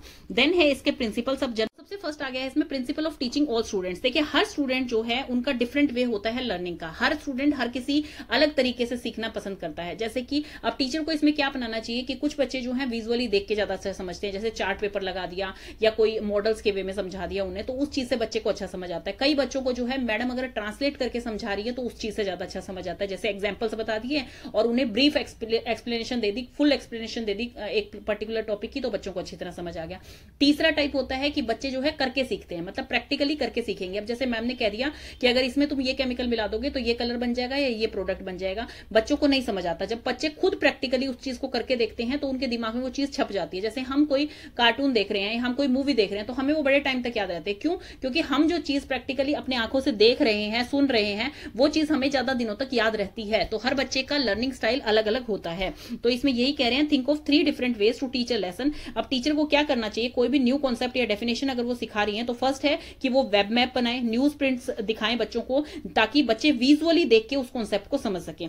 दूसरा है कि ब्रीफ लेक्चर दें उस चीज का, अच्छी तरह से उस कॉन्सेप्ट और डेफिनेशन को जो है ट्रांसलेट करके समझाएं। जो बच्चे ऑडिटरी समझ के ज्यादा अच्छा समझते हैं वो इस चीज से समझ सकते हैं। थर्ड है कि बच्चों को खुद प्रैक्टिकली करने दें, उनको जो है उनकी ही हेल्प से जो है उस चीज को समझाएं बच्चों को कि आप ऐसा करेंगे तो ऐसा प्रोडक्ट आएगा और आप खुद करके देखिए। मतलब कि हैंड्स ऑन, काइनेस्टिक का मतलब होता है हैंड्स ऑन, कि फिजिकली वो बच्चे खुद करके देखते हैं। ग्रुप डिस्कशंस करवाइए आप क्लास में, ब्रेनस्टॉर्मिंग एक्टिविटी टाइप करवाइए, बच्चों की प्रियोर नॉलेज चेक करिए, बच्चों का देखिए कि क्या कॉन्सेप्ट उन्हें अच्छी तरह से समझ आ रहा है, क्या कॉन्सेप्ट उन्हें समझ नहीं आया है, तो उसका कोई और टीचिंग मेथड आप यूज कीजिए। तो सबसे पहला ये हो गया। सेकंड है आस्किंग अदर टीचर, दूसरी टीचर से पूछिए कि वो अपनी क्लास में कैसे पढ़ाती है, क्या पता वो भी आपके लिए हेल्पफुल हो जाए। थर्ड इसमें मेथड है शेयरिंग विद कलीग्स, कि सबसे पहले टीचर ने अपनी एक स्ट्रेटेजी बना ली, एक आपने लेक्चर प्रिपेयर कर लिया, फिर अपने कलीग्स के सामने उसको प्रेजेंट किया, ताकि कलीग्स जो है उस पर सजेशंस दे सकें, कोई और आइडिया उसमें इनकॉर्पोरेट करना है तो वो आपके कलीग्स आपको बता सकें। थर्ड है listening carefully to students question and answer. Students क्या क्वेश्चंस पूछते हैं आपसे, जब इंटरेक्शन होती है, लर्निंग क्या होती है, लर्निंग जब होती है जब इंटरेक्शन हो टीचर और स्टूडेंट के बीच में, कि टीचर भी बच्चों से क्वेश्चन पूछे और बच्चे भी टीचर से क्वेश्चन पूछे कि मैम आपने ये बोला है तो ऐसा क्यों है, क्यों होता है, कैसे होता है, ये चीजें वो बच्चे उससे पूछे। तो आपस में इंटरेक्शन से भी क्या होता है, बच्चों को अच्छा समझ में आता है, क्योंकि इस चीज से एनकरेजमेंट बढ़ती है बच्चे की। बच्चे को लगेगा अगर मैं क्वेश्चन नहीं पूछूंगा तो टीचर मेरे से पूछ लेगी, उससे अच्छा है कि मैं भी अपने डाउट साथ में क्लियर करते हुए चलूं ताकि बच्चे को वो चीज अच्छी तरह से समझ आए। Expect student background and abilities to be different. देखिए हर स्टूडेंट्स की मैम को जो है एक्सपेक्टेशन हर स्टूडेंट से एक जैसी नहीं रखनी चाहिए। सब स्टूडेंट्स जो है अलग अलग बैकग्राउंड से आए हैं, अलग अलग एबिलिटीज है उसमें, किसी को लर्निंग अच्छा होता है, किसी को ग्रुप डिस्कशन में पार्ट लेना अच्छा लगता है, किसी को जो है राइटिंग स्किल्स ज्यादा अच्छी है किसी की। तो हर किसी की इंडिविजुअल के डिफरेंसेस देख के टीचर जो है उनको लर्निंग की ऐसी अपॉर्चुनिटीज दे ताकि हर बच्चा जो है हर चीज अच्छी तरह से समझ पाए। नेक्स्ट आपका आ गया है principle of exploring multiple identities. देखिए एक्सप्लोरिंग का मतलब होता है ढूंढना उनकी मल्टीपल आइडेंटिटीज स्टूडेंट्स की, कि हर स्टूडेंट किसी ना किसी चीज में खास होता है, कोई ना कोई उसमें जो है एबिलिटी होती है। तो इसमें यही कह रखा है कि टीचर एक ऐसा एनवायरमेंट बनाए कि बच्चों को सबको जो है सबको समझ के एक ऐसा एनवायरमेंट बनाए क्लास में कि सब बच्चे जो है अपने आउटपुट दे सके, क्वेश्चंस पूछ सके टीचर के। कोई बच्चा ऐसा डर के ना रहे कि भाई नहीं मैं ये पूछूंगा तो टीचर डांट देगी, मतलब वो डर का माहौल क्लास में नहीं होना चाहिए। टीचर इस तरह का एनवायरमेंट बनाए क्लासरूम में कि हर बच्चा जो है उनसे स्पष्ट बात कर सके, अपनी बातें उनके सामने रख सके, अपनी प्रॉब्लम्स उनके सामने रख सके, हर चीज जो है वो टीचर से शेयर कर सके, इवन अपने पीयर्स के साथ भी शेयर कर सके। तो टीचर को नेगेटिव फीलिंग्स बिल्कुल जो है खत्म करनी है और उन्हें कंफर्टेबल बनाना है ताकि वो एक दूसरे के साथ जो है डिस्कंफर्ट ना हो और एक दूसरे के साथ अपनी फीलिंग शेयर करें और टीचर के साथ जो है क्लासरूम इंटरेक्टिव क्लासरूम बने। ऐसा ना हो कि वहां पे सिर्फ टीचर पढ़ा के आ गई है, बच्चों को समझ आ रहा है नहीं आ रहा है, कुछ दिक्कत है, कुछ भी है, वो चीज भी वहां पर नोटिस होनी चाहिए। वो चीज टीचर ही उनकी दूर कर सकती है एक पॉजिटिव एनवायरनमेंट बना के। तो कैसे कर सकती है टीचर कि क्रिएटिंग एक्टिविटीज, ऐसी एक्टिविटी दे बच्चों को कि बच्चे जो है उसके बारे में बात करें, अपने आइडियाज दें, अपने एक्सपीरियंस शेयर करें। दूसरा है एंगेज स्टूडेंट्स, हर स्टूडेंट को जो है एंगेज रखे प्रोजेक्ट्स में, जैसे कि जो एकेडमिक से रिलेटेड भी हो, दूसरी एक्टिविटीज से रिलेटेड हो, जो अपने एक्सपीरियंस से बच्चे सीखें, उस तरह की एक्टिविटीज बच्चों को दें। बच्चों को एनकरेजमेंट दें कि भाई वो स्टूडेंट इंडिविजुअली बहुत कुछ कर सकते हैं, हर किसी की इंडिविजुअलिटी होती है, हर किसी में कुछ लाइक्स डिसलाइक्स चीजें होती हैं। तो वो बच्चों को समझाएं कि अगर आप में इस चीज की कमी है तो दूसरी चीज आपकी बेहतर है, मतलब बच्चों को एनकरेजमेंट दे, हमेशा मोटिवेट रखे। Creating an environment where each student can investing about self and others. ऐसा एनवायरमेंट क्रिएट करे क्लासरूम का कि बच्चा जो है वहां पर अपने बारे में और दूसरों के बारे में जो है सोच सके, बोले और दूसरों के साथ मिलकर चले। डिस्कसिंग ऑल एरियाज, हर एरिया को टीचर को इंक्लूड करके चलना चाहिए अपनी क्लास में, चाहे फिजिकल स्ट्रेंथ है बच्चों की, इमोशनल उनका माइंडसेट है, आर्टिस्टिक है, एथलेटिक है, एकेडमिक है, हर चीज में बच्चे की सक्सेस जो है वो उनको अपॉर्चुनिटीज देनी चाहिए। क्या पता कौन सा बच्चा किस चीज में बेहतर हो। Then maintaining a respectful environment, एक रिस्पेक्टफुल एनवायरमेंट यही है बार बार कि बच्चा जो है शाय फील ना करे, बच्चे को ये ना लगे कि नहीं मैं बोलूंगा तो मैम डांट देगी, मैम का ऐसा नेचर है, ऐसा बच्चों को बिल्कुल नहीं लगना चाहिए। एक कंफर्टेबल एनवायरमेंट उन्हें लगना चाहिए। सो दैट आपका प्रिंसिपल ऑफ प्रिवेंटिंग प्रिजुडिस, मतलब कि आपके जो भेदभाव की भावना है उसको खत्म किया जाए क्लासरूम में, स्टीरियोटाइपिंग को खत्म किया जाए, जो रूढ़िवादिता होती है, बायसनेस को खत्म किया जाए, बच्चों को अवेयर किया जाए। तो इसमें टीचर कैसे हेल्प करेगी उनकी, कि टीचर इसमें कैसे हेल्प करेगी, टीचर जो है एक फेयर एनवायरनमेंट बनाएगी सो दैट कि सबकी जो है इक्वल उन्हें अपॉर्चुनिटीज मिले, कि ताकि वो इक्वली लर्न कर पाए, इक्वली समझ पाए। कोई बच्चा अपने आप को नेग्लेक्ट फील ना करे कि भाई मुझे उसे लगे कि मेरे साथ तो भेदभाव हो रहा है, इस क्लास में पार्शियल हो रही है टीचर। तो ऐसा बिल्कुल भी नहीं होना चाहिए। किसी बच्चे के कल्चर से, उसकी कास्ट से, उसकी डिसेबिलिटी से उसको नहीं आंकना चाहिए कि भाई ये बच्चा जो है तुम्हारे इक्वल नहीं है, या ये बच्चा जो है इतना अच्छा नहीं कर सकता, टीचर पार्शियल हो जाए। तो ऐसा टीचर को बिल्कुल भी नहीं करना चाहिए। एक लर्निंग एनवायरनमेंट अपनी क्लास में बनाना चाहिए। देन है कि टीचर को जो है एक ऐसा पॉजिटिव एटमॉस्फेयर बनाना चाहिए कि वो ट्रस्ट डेवलप हो बच्चों का, कि भाई हाँ ये हमारे टीचर हैं, ये हमारे लिए बिल्कुल भी बायस नहीं है, सब बच्चों को इक्वली पढ़ाती हैं, सब बच्चों के क्वेश्चन के आंसर इक्वली देती हैं, सबके लिए बहुत अच्छी ये रिस्पॉन्सिबल टीचर है एकदम। और रिस्पॉन्सिबिलिटी दे बच्चों को, उनके एक्सपीरियंस शेयर करने का मौका दे, ताकि बच्चे जो है वो बायस फील ना करें, वो इग्नोर्ड फील ना करें। तो ये चीजें इसमें है। देन है सेटिंग क्लियर बाउंड्रीज, ताकि उनकी बाउंड्रीज, उनके रूल्स जो है अबाउट बिहेवियर उनको अच्छी तरह से समझा दिए जाने चाहिए। ऐसा ना हो कि कोई बच्चा दूसरे बच्चे के साथ मिसबिहेव कर रहा है या एक बच्चे का मन कर रहा है कि भी उस बच्चे को कुछ कहने का, तो ऐसा बिल्कुल भी टीचर को जो है उन्हें एंटरटेन नहीं करना चाहिए। टीचर को ये रूल्स अपने लगा देने चाहिए क्लास में कि कोई आपकी ये बाउंड्रीज हैं, इन बाउंड्रीज को अगर आपने पार किया तो वो जो है आपके लिए स्ट्रिक्ट एक्शन लिया जाएगा, इग्नोर नहीं किया जाएगा आपके लिए। जैसे कि किसी बच्चे को बुली करना, कि भाई किसी बच्चे को बार बार चिढ़ा रहा है कोई बच्चा और वो बच्चा अंदर ही अंदर तंग हुए जा रहा है, उसको लग रहा है टीचर तो बायस है और टीचर के साथ मैं शेयर नहीं कर सकता हूं, तो ऐसा एनवायरमेंट क्लास में बिल्कुल भी नहीं होना चाहिए। बायस लैंग्वेज कोई बच्चा यूज करे, कोई भी ऐसी एक्टिविटी करे जो दूसरे बच्चे को तंग करने की हो, तो इन चीजों को एंटरटेन टीचर को नहीं करना चाहिए, उनको पनिश करना चाहिए। आपका आगे है principle of promoting social justice. इसमें क्या है, सोशल जस्टिस का मतलब है कि यहां पर हर बच्चे को पता है क्या चीज फेयर होती है, क्या चीज अनफेयर होती है। हर बच्चा जानता है कि ये चीज अच्छी है, ये चीज बुरी है, लेकिन फिर भी अगर बच्चा कोई गलती करता है तो टीचर को उसे समझाना चाहिए। टीचर की ड्यूटी है कि वो चीज क्लियर करे बच्चे को कि आपका अगर बुरा बिहेव किसी की तरफ होगा तो वो चीज टॉलरेट नहीं होगी। इक्वालिटी फॉर ऑल का सिद्धांत अपनी क्लास में लागू होना चाहिए कि हर बच्चे के लिए एक ही रूल है मेरी क्लास में। टीचर को खुद पार्शियल नहीं होना चाहिए कि कोई बच्चे के कलर पे उसकी आइडेंटिफिकेशन करे, किसी की कास्ट पे, रिलीजन पे, और बच्चों को भी ये चीज सिखाए कि क्या चीज फेयर है, क्या चीज अनफेयर है, क्या रिस्पेक्टफुल है और क्या चीज डिसरिस्पेक्टफुल है। हर चीज बच्चे को सिखाए क्या जस्टिस है, क्या इनजस्टिस है, ताकि बच्चे इस चीज के बारे में अवेयर रहें और उनके साथ अगर कुछ गलत होता है या कोई मिसबिहेव करता है तो वो अपनी टीचर से जो है ओपनली बोल सके। नेक्स्ट आपके में आता है principle of choosing appropriate material. अगर टीचर जो है अप्रोप्रिएट मटेरियल चुनती है तो बच्चों को उसमें अच्छी तरह से समझ आता है। इसमें अप्रोप्रिएट मटेरियल का मतलब है कि कोई भी बुक्स हैं, चार्ट्स हैं, मॉडल्स हैं, कोई भी चीज टीचर कोई भी वे अपना चुनती है बच्चों को समझाने के लिए, वो चीज अप्रोप्रिएट होनी चाहिए उनके लेसन प्लान से। मतलब जो चीज टीचर को समझानी है वो चीज उसके अंदर बच्चों को समझ आनी जरूरी है। ऐसे ही नहीं, इररेलेवेंट डेटा नहीं होना चाहिए। तो इसमें यही चीजें लिखी हैं कि बहुत इंपॉर्टेंट है टीचर के लिए बुक्स मटेरियल चूज करना कि भाई ताकि वो हर बच्चे को समझाने में हेल्प कर सके, क्योंकि जितने बच्चे आपकी क्लास में होंगे सबका वे स्किल्स अलग होंगे, लर्निंग के सबका तरीका अलग होगा पढ़ाने का, कि भाई कोई किसी को किसी वे से समझ आता है। जैसे हमने फर्स्ट प्रिंसिपल में पढ़ा था, तो books, magazines, movies, web based media, जो भी चीज टीचर लेती है हेल्प के लिए बच्चों को पढ़ाने के लिए, वो चीज रेलिवेंट होनी चाहिए, वो मटेरियल रेलिवेंट होना चाहिए उनके टॉपिक से। नेक्स्ट है आपका principle of teaching and learning about cultures and religion.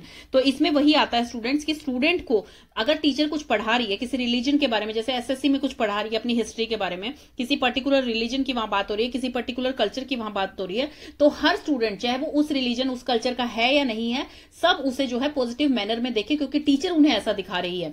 तो टीचर को ऐसा तरीके से बच्चों को पढ़ाना चाहिए कि हर चीज उन्हें पॉजिटिव मैनर में लगे, बच्चे भी रिस्पेक्ट करें दूसरे कल्चर का, दूसरे रिलीजन का। कल्चर के ऊपर किसी बच्चे को देखिए मतलब कोई भी ऐसे डिसरिस्पेक्ट किसी की नहीं करनी चाहिए, क्योंकि कल्चर में कई चीजें ऐसी होती है, जैसे हम पीछे पढ़ चुके हैं, हो सकता है हमारा कल्चर में अगर 20 चीजें ठीक थी तो एक चीज हो सकता है वो गलत भी कर रहे हो, तो वो चीज अभी हमें सुधारने का मौका मिला है। तो इसमें यही लिखा जाता है, society and culture are constantly changing. वो कोई फिक्स नहीं होता आपका कल्चर, कई चीजें हो सकती है जो पहले उन्हें सुविधा नहीं थी, टाइम के हिसाब से वो चीज ठीक थी, लेकिन आज हमें सुविधा है तो हम आज उस कल्चर को चेंज कर सकते हैं। तो society and culture constantly change होते रहते हैं। Language, region, rituals, tradition and way of knowing change over time, कि कैसे कैसे ये चीजें चेंज हो सकती हैं, कैसे इन चीजों को और हम बेहतर बना सकते हैं। तो ये चीज स्टूडेंट को पता होनी चाहिए। तो स्टूडेंट को ये चीजें पता होनी चाहिए, उनको अपॉर्चुनिटीज देनी चाहिए कि कैसे जो है ओवर चेंजिंग चीजें हमारे वर्ल्ड में जो है हम याद कर सकते हैं, हम उनका रिस्पेक्ट कर सकते हैं, हम उन चीजों को समझ सकते हैं। तो ये चीजें इसमें है कि दूसरे किसी कल्चर को, रिलीजन को, उनके बारे में टीचर को उन्हें समझाना चाहिए, बताना चाहिए कि आप कोई ऐसे फिक्स मत मान लो उसे कि ऐसा ही होता है या ऐसा ही होना चाहिए। कुछ चीजें जो है टाइम के साथ साथ चेंज होती हैं for the betterment. Principle of adopting and integrating lesson appropriately. देखिए हर चीज टीचर का जो है वो मतलब फिक्स होना चाहिए, जैसे कि अब उसका एजुकेशन मतलब डिजाइनिंग है या कुछ समझाने का तरीका है वो फ्लेक्सिबल हो टीचर का, कैसे उसको लेसन प्लान प्रिपेयर करना है, कैसे उसको स्टार्ट करना है। पहले टीचर अपना प्लानिंग करके आए कि मुझे बच्चों को पहले इसकी डेफिनेशन बतानी है, फिर मैं चार्ट वे से समझाऊंगी, फिर मैं उन्हें बोल के समझाऊंगी, फिर मैं जो है उनको खुद बुलाऊंगी आगे कि भाई आप इसको प्रैक्टिकली करके देखिए और फिर आपको ये चीज समझ आएगी। तो इस तरह से टीचर को अपने पर्सनल एक्सपीरियंस से बच्चों का पर्सनल एक्सपीरियंस डेवलप करना है कि भाई हाँ उनको ये चीज अच्छी तरह से समझ आ रही है। तो ये है इस वाले पार्ट में। नेक्स्ट आपका आ गया है मॉडल्स ऑफ इंक्लूजन। ये भी आपका 16 मार्क्स के हिसाब से काफी इंपॉर्टेंट क्वेश्चन है। सबसे पहले इंक्लूजन इन एजुकेशन होता क्या है, जहां पर नॉर्मल स्टूडेंट के साथ जो है डिसेबल बच्चे भी एक ही क्लासरूम के अंदर पढ़ते हैं अंडर वन रूफ, उसे कहा जाता है इंक्लूजन एजुकेशन। कि भाई हर बच्चे की विविधता देखते हुए भी, डाइवर्सिटी देखते हुए भी उन्हें टीचर पढ़ा रही है उनकी नीड्स के हिसाब से, और उन्हें जो है लर्निंग की कैपेबल बना रही है, सोशली उनको इंटरेक्ट करवा रही है, सब चीजें उनको प्रोवाइड कर रही है, उसे कहा जाता है इंक्लूजन इन एजुकेशन। अब इसके मॉडल्स देखते हैं। मॉडल्स भी देखिए इसके किस लिए जरूरी है, ताकि टीचिंग की स्ट्रेटेजीज जो है वो इंप्रूव हो सके, कैसे उनकी प्लानिंग होती है, कैसे इंप्लीमेंट करना है टीचर्स को, और कैसे फिर उनका आउटकम मिलता है टीचर्स को, वो सब हम देखेंगे इनकी मॉडल्स में।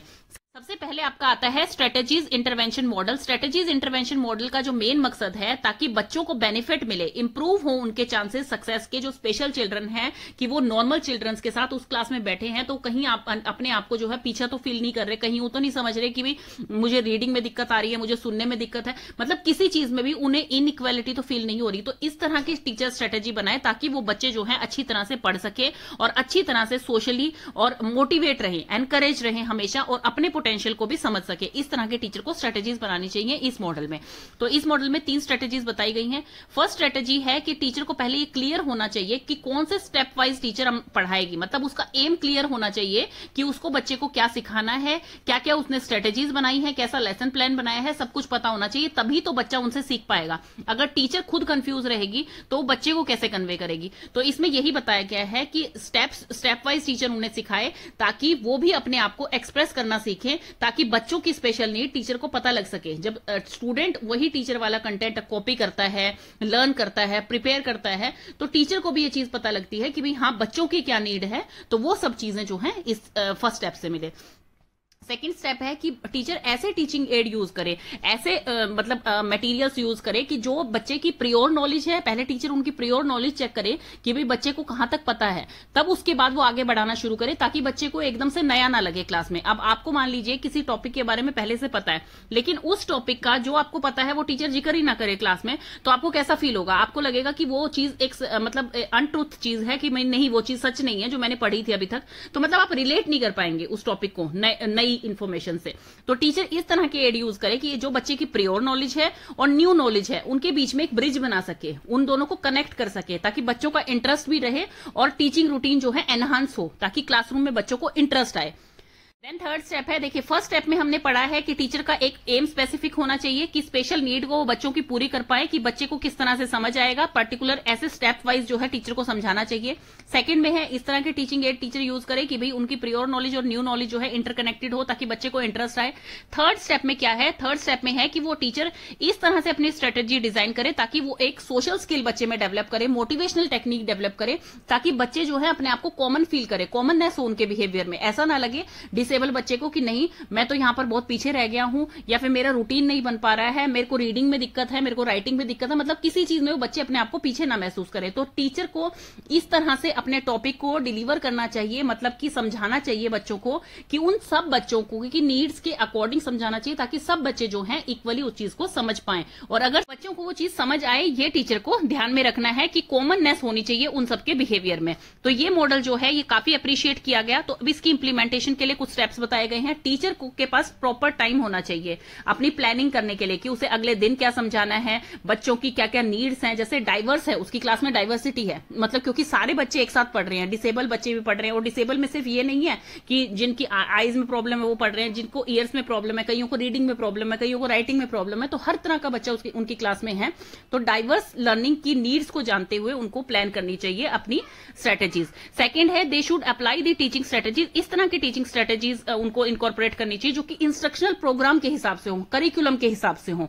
Then they must collaborate with the special educator teacher. बिल्कुल उन्हें स्पेशल टीचर के साथ भी कोलैबोरेट करना चाहिए, उनके साथ पूछ के उन्हें जो है अपनी जो है सब्जेक्ट की टीचिंग करवानी चाहिए पर्टिकुलर। अब जैसे स्पेशल टीचर है, उसने वही पर्टिकुलर पढ़ाई की हुई है कि डिसेबल बच्चों को किस तरह से समझाते हैं, किस तरह से हैंडल करते हैं, किस तरह से उन्हें मोटिवेट करते हैं, तो वो उन टीचर्स की भी मदद ले अपनी क्लासरूम के हिसाब से।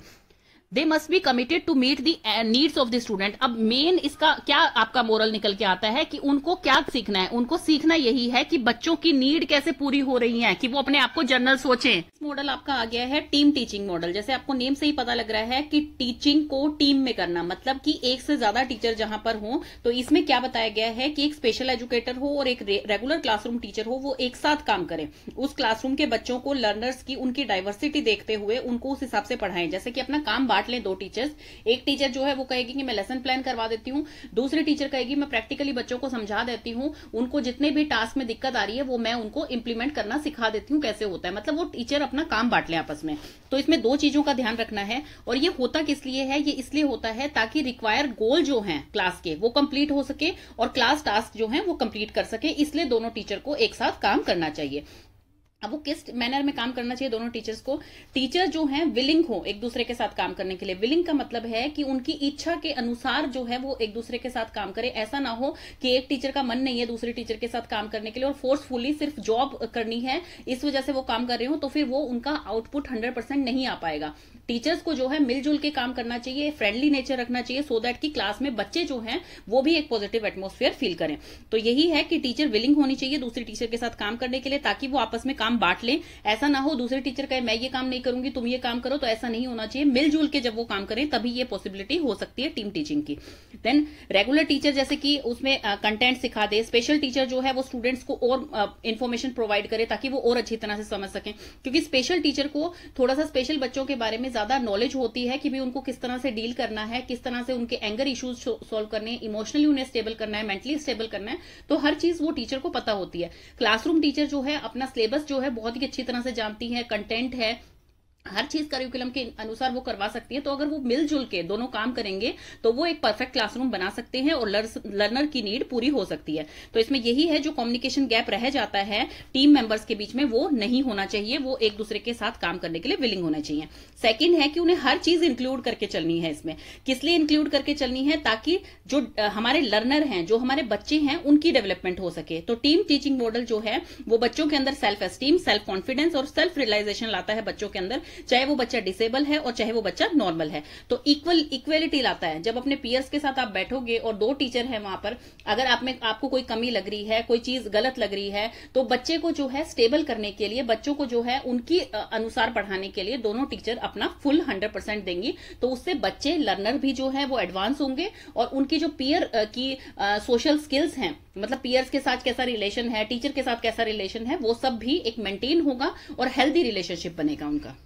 नेक्स्ट आपका आ गया है full inclusion model. Full inclusion का मतलब क्या है कि उसको पूरी तरह से जो है उस मॉडल को इंक्लूड कर लिया गया, उसे कहा जाता है इंक्लूजन। मतलब पुश इन।